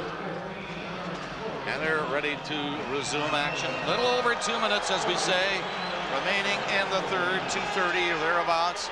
And here we have 52 seconds left in overtime in a 2-2 tie. Fleury, indeed, was assessed a 10-minute misconduct penalty. Face off to the left of Potvin. Scored tied after 1 at 1. Tied after 2 at 2. And nothing happened since. From a scoring point of view, Calgary coming close on this last rush, though. 50 seconds remaining. Butcher back of the net, got it on the boards, out and down. Got through the crease. No icing. 40 seconds remaining. It's lobbed ahead. The Leafs stop the Calgary rush right there near center. 30 seconds left. And Housley has to come back in his own zone, back to the goal. 25 seconds left, the giveaway. Here's Hogue. Sundin fanned on it. 20 seconds left. The Flames come back out. German, Titov up over the line. Reichel passes one. He had a notion to fire it. Reichel goes in. Bump. Loose puck in front of the net. And Sundin will clear it away and come out. Long shot with 3 seconds left. And that's wide of the goal. And the horn goes, and this game ends in a tie. Well, it started off with a good pace and ended up with a walk. The Leafs get a point that might come in handy, and the Flames are 2 games away from the start of the playoffs. Well, we've a tie game here at 2, and for the finish of the game at the Forum in Montreal, where they're tied at the moment, let's go there now. We welcome the viewers who have just watched the Flames and the Maple Leafs play to a 2-2 tie in Calgary. I'm Dick Irvin along with Greg Millen and Ken Daniels here at the Montreal Forum. A minute 10 remaining in the third period here between the Canadiens and the Buffalo Sabres. 3-3, Vincent D'Anfous moving in, didn't make the play. Broken up at the Buffalo defense by Richard Schmelik. And here's McGillney back with Pat LaFontaine. To Alexander McGillney, into LaFontaine, a little too far. Play behind the Montreal goal line. McGillney picks it up now, takes a look, takes a shot. Patrick Roy makes the save and hands it off up to the left side for D'Anfous, who gets rid of it down the boards. Well, that's been the Sabres' strategy this whole third period, is to trap and then counterattack. The Sabres had a 3-on-2 on that last rush, and they couldn't capitalize. 33 seconds left. Here comes McGillney. Fires it wide. McGillney catches up to it. Along the boards, puck goes off his stick, and with 25 seconds left, it's Turner Stevenson for Montreal. He has a goal in this game. He moves in, overskates the puck, and falls down in the corner of the rink. Puck comes back out to center ice. 15 seconds left now, and Peter Popovich of Canadiens dumps it over the boards into the Buffalo bench area. John Muckler with a smile. I didn't think coaches smiled. Win, lose, or tie. Well, here's the situation here in the Eastern Conference. The Canadiens and Buffalo, neither team is assured of a playoff spot, and of course Montreal in a position where they've got to win all the time. Now, there's a cartoonist in La Presse who comes up with all kinds of great ideas at playoff time. Will there be a playoff this year in Montreal? Well, this was his cartoon today. The Canadiens having to deal with the big Buffalo heading into this one tonight. Montreal had a 3-2 lead when the Sabres tied the game on Pat LaFontaine's goal with 10 seconds left in the second period. No scoring here in the third. And 6 seconds remain now. The puck came out over the Montreal line and back in. Greg, maybe you could just recap quickly the kind of a game it's been for the viewers who've been watching Toronto and Calgary.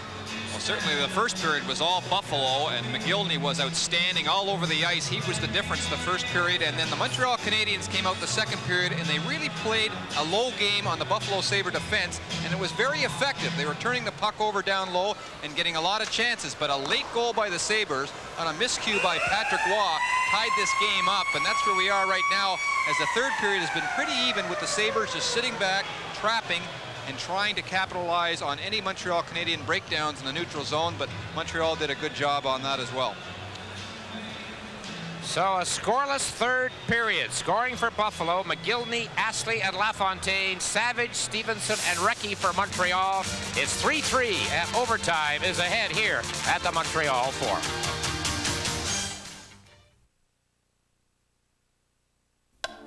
What happens when a car offers the comfort of a luxury car and the performance of a sports car? What happens when the same car can outmaneuver expensive European sedans while getting the gas mileage of a 4-cylinder compact? This is what happens. Presenting Motor Trend's Import Car of the Year, the Maxima from Nissan. Defrosting food in a microwave oven can leave food partially cooked, dry, and tasteless. Introducing Quick Thaw, the amazing defrosting tray. Watch the demonstration. This frozen popsicle starts to thaw in only seconds, yet the Quick Thaw surface remains cold. Quick Thaw requires no electricity, no batteries, no chemicals. This unique superconductive alloy absorbs the warmth from the air and transfers it to the food. Defrost hamburgers ready for the barbecue in only 12 to 15 minutes. Imagine frozen fish fillets ready in only 18 minutes. These frozen New York steaks, defrosted and ready for the broiler in only 40 minutes. Quick Thaw will defrost frozen strawberries in only minutes. You can even use Quick Thaw as a serving tray. Quick Thaw is easy to clean, just rinse and dry. Quick Thaw is the safe, natural, and healthy way to defrost food. Quick Thaw, only $16.97 from K-Tel. Available at Walmart, Kmart, Safeway, Buy Right Drugs, Co-op stores, True Value, Home Hardware, V&S department stores. This, everybody, is Jim. Hi, Mom. Now, we know he's an old fossil, but Monday on the Morning Edition, we'll take you to the dinosaur dig in East End. Gee, I wonder if we buried you for 65 million years, what you'd be worth. Your consumer watchdog, What if you're wrong in your diagnosis? looking out for Canadians. How sophisticated is this new breed of car thief? Bill Paul and Jackie Perrin keep a sharp eye on the marketplace. Tuesdays on CBC. Make a mistake, we'll jump all over it. Montreal didn't make too many mistakes that third period, so that's why we're tied at 3. Well, there is no question that when it comes to pressure, that much-used word, it's on Montreal here. McGillney with a shot as overtime begins. Jason Daw on the far side. Turgeon golfs it around the corner. And Dom Foose takes over. These teams played a 2-2 tie the last time they met here in Montreal. Turgeon stopped up at the blue line, pucked them back out to center ice. Far side, Malakoff there against LaFontaine, and Daw shoots it in behind the Canadiens' goal. We're in overtime at the Forum. The Canadiens need a win. Sabres will be happy with a tie. Here's Turgeon on the right side. Turgeon against Hannon. Turgeon through the crease, and Dom Foose had fallen down, it seemed, or maybe been hooked down in front of the net. Back comes Buffalo. Dave Hannon. Hannon swinging wide against Racine. Racine takes him into the boards in the corner. Puck comes back out for Himmelet. Quick shot. Roy the save. Rebounds there. Hannon has it out in front. Odette was tied up. And the Canadian Stevenson ahead to Savage. Here's Savage moving in with a shot. Ripped it just wide. Best scoring chance of the overtime. Offside Montreal. Didn't miss by much, at least from this angle, Greg, looking at it from here in the booth. No, and he showed tremendous speed going through the neutral zone, and I think Savage had Hasek beat on that play. As you mentioned, it just missed the far side. How about this speed by young Savage here? And he does the right thing. He cuts back into the middle and shoots through the legs of Charlie Huddy, and somehow that puck just missed the post. He's on his off wing, so he could use the middle of the ice to his advantage. And look at all the room he had to the right of Hasek. Somehow that puck just went wide. Savage has been very strong for the Montreal Canadiens this evening, played a gritty game and showed a lot of speed. And that's why he has been such an effective player for them. Cross ice pass to Brisebois, taken out by Zhitnik along the boards. Brisebois tries to battle his way through. Charlie Huddy, the veteran defenseman, ahead now for Odette. Odette around Racine. Here comes Donald Odette with a shot. Patrick Roy with his big save. First big save of the overtime. Good play by Odette. Now it's Pearson for Buffalo. Through the crease. They shovel it toward the net. Picked off there in front and cleared away by Racine. Huddy shoots it right back into the Canadian zone. Sabres came close after Savage had given Montreal a close call at the other end of the rink. Now it's Muni from center, firing it in. Himalev on the far side. Racine behind his own net. Brunet is there. Odette comes up with the puck against Brunet. Tries to center it. It's picked off by Popovich. And Turgeon takes over at center for Montreal. To the Buffalo zone. Pierre Turgeon. A shot through, and Brunet was taken out by Muni. Muni jams with Brunet in the corner. Puck kick free. Mark Recchi is there. He sends it out to the front of the net. Off the stick of Hasek. Gagnon, a backhand. Now into the corner. Astley with it, and he flips it out to the blue line. Popovich kept it in. Now Recchi with it. Recchi in front. Oh, and a shot by Brunet just wide. Turgeon trying to get free. Being checked on the play. Gagnon comes in. Himalev has Turgeon still tied up, and finally the Sabres get it out to center. 2:18 left in overtime. A 3-3 tie, and the Canadians, Greg, you used the word desperate a little earlier. Here's some open ice for Danfus on a line change. Snaps one, and Hasek makes the glove save, and he hangs on. Oh, bad line change there for Buffalo. There was lots of open ice on the left side. Well, everybody was tired, both teams, and Danfus gets wide open here. And you know, Hasek, he goes down a lot, but he seems to know when to stand up as well. And in this play here, he stood his ground, stood right up. He has a very awkward catching style, but the puck certainly seems to land in his glove more often than not. Well, it's been that kind of a year for Mason Danfus. Ice time for the two #1 centers. Turgeon has played, what, almost 5 more minutes than LaFontaine. Off the faceoff in the Buffalo zone. Galley plays it high off the glass. Kept in for Montreal by Mike Keane. 2 minutes exactly left now in overtime. Sabres dump it out to center. Canadians played a tie in Quebec, their last game on Wednesday. 1-1. Here it's 3-3. Now it's Savage again, rushing with Keane. Danfus trailing. Here's Vincent Danfus, and the shot blocked by Galley. Here's a chance now. McGillney on the rush against Malakoff. Jason Daw catching up. So is LaFontaine. And Malakoff makes the play on McGillney and quickly sends Odeline down the right side. Lyle Odeline into Savage. Savage's shot right on, and Hasek makes the save. Whoa, big action here. 1:20 remaining. McGillney shoots it in. Puck cleared by Roy out to center ice. Brunet couldn't reach it, and the Sabres shoot it right back where they want to keep it, Greg, in the Canadian zone. You're right, but nobody's holding back. Both teams are going for the win. Brunet slips a pass to Mark Recchi. On the left wing, Recchi against Huddy. They go in deep. Puck comes free in the corner, and Himalev takes over for Buffalo. Does he get it out of the zone? Yes. And here's Hannon on a break, one-on-one against Racine. Dave Hannon to the backhand. Roy the save. Rebound gathered in by Brisebois. 43 seconds left in overtime. At the Buffalo line, Sabres Galley hanging on to Mason Danfus. Puck on the far side. Poked ahead by Malakoff to Recchi. Recchi to Turgeon. And he flips it into the Sabres zone. 28 seconds left. With a tie, the Canadians' playoff hopes flicker a little dimmer. Here's a giveaway, near giveaway to Recchi. Turgeon can't reach the puck. The Sabres sprawling, scrambling, but they get rid of it. 15 seconds to go. Patrick Roy let it go. Ron Hasselstein was signaling icing and then changed his mind. Lead pass at center for Keane. 4 seconds left. This one is going to end in a tie as the siren goes, and it ends 3-3.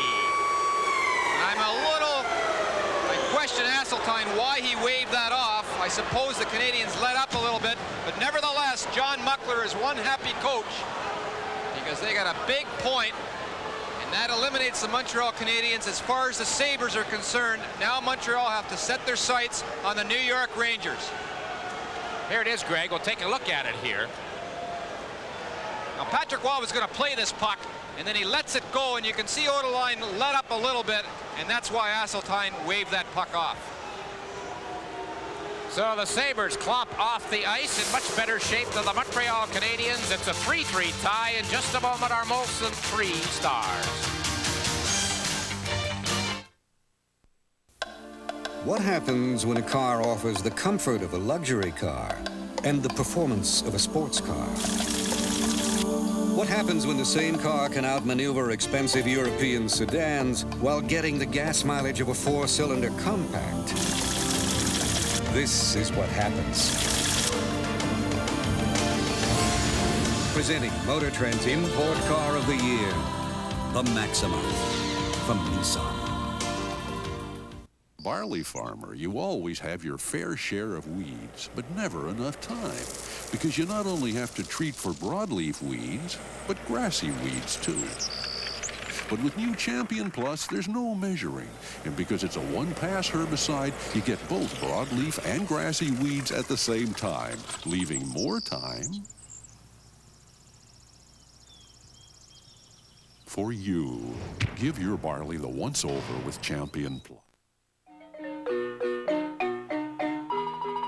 The music, the dancing, and the traditional clothing might suggest a scene from Guatemala, but this is Caslo, British Columbia. Gaspar Tomaz, a skilled musician and craftsman, has brought the sounds of Guatemala to his new home in Canada. Memories from a marimba when we're on the road again, Tuesday at 7:30 in Newfoundland. I'm Bruce Steele, host of What on Earth. Every day my guests talk about parenting, travel, gardening, finance, love, life, and other matters of the spirit. Good ideas, useful information, and it's fun, too. What on Earth on CBC TV. Where did you come from? I'm the kid that came back from the dead. Something must be really wrong. It's not his fault it's brain damage. Jake, gotta get out of here! My odyssey continues. Monday at 7:30 on CBC. The word is out. See for yourself. The sound of quality. New from CBC Records, a Gilbert and Sullivan Gala. With the Winnipeg Symphony Orchestra featuring Richard Seward, Tracy Dahl, Maureen Forrester, and many others. The best in classical recordings. CBC Records, available at fine record stores everywhere. Our Molson 3 stars from tonight's game at the Olympic Saddle Dome. The third star, Todd Gill of the Leafs. He has an assist. The second star, Joel Otto of the Flames. And star number 1, Rick Tabaracci, undefeated as a Flame. 2 wins and a tie. He stopped 24 shots. Once again, it's a 2-2 tie. The Leafs and Flames. Molson Hockey Night in Canada on CBC will continue with the doubleheader in just a moment. I always said I didn't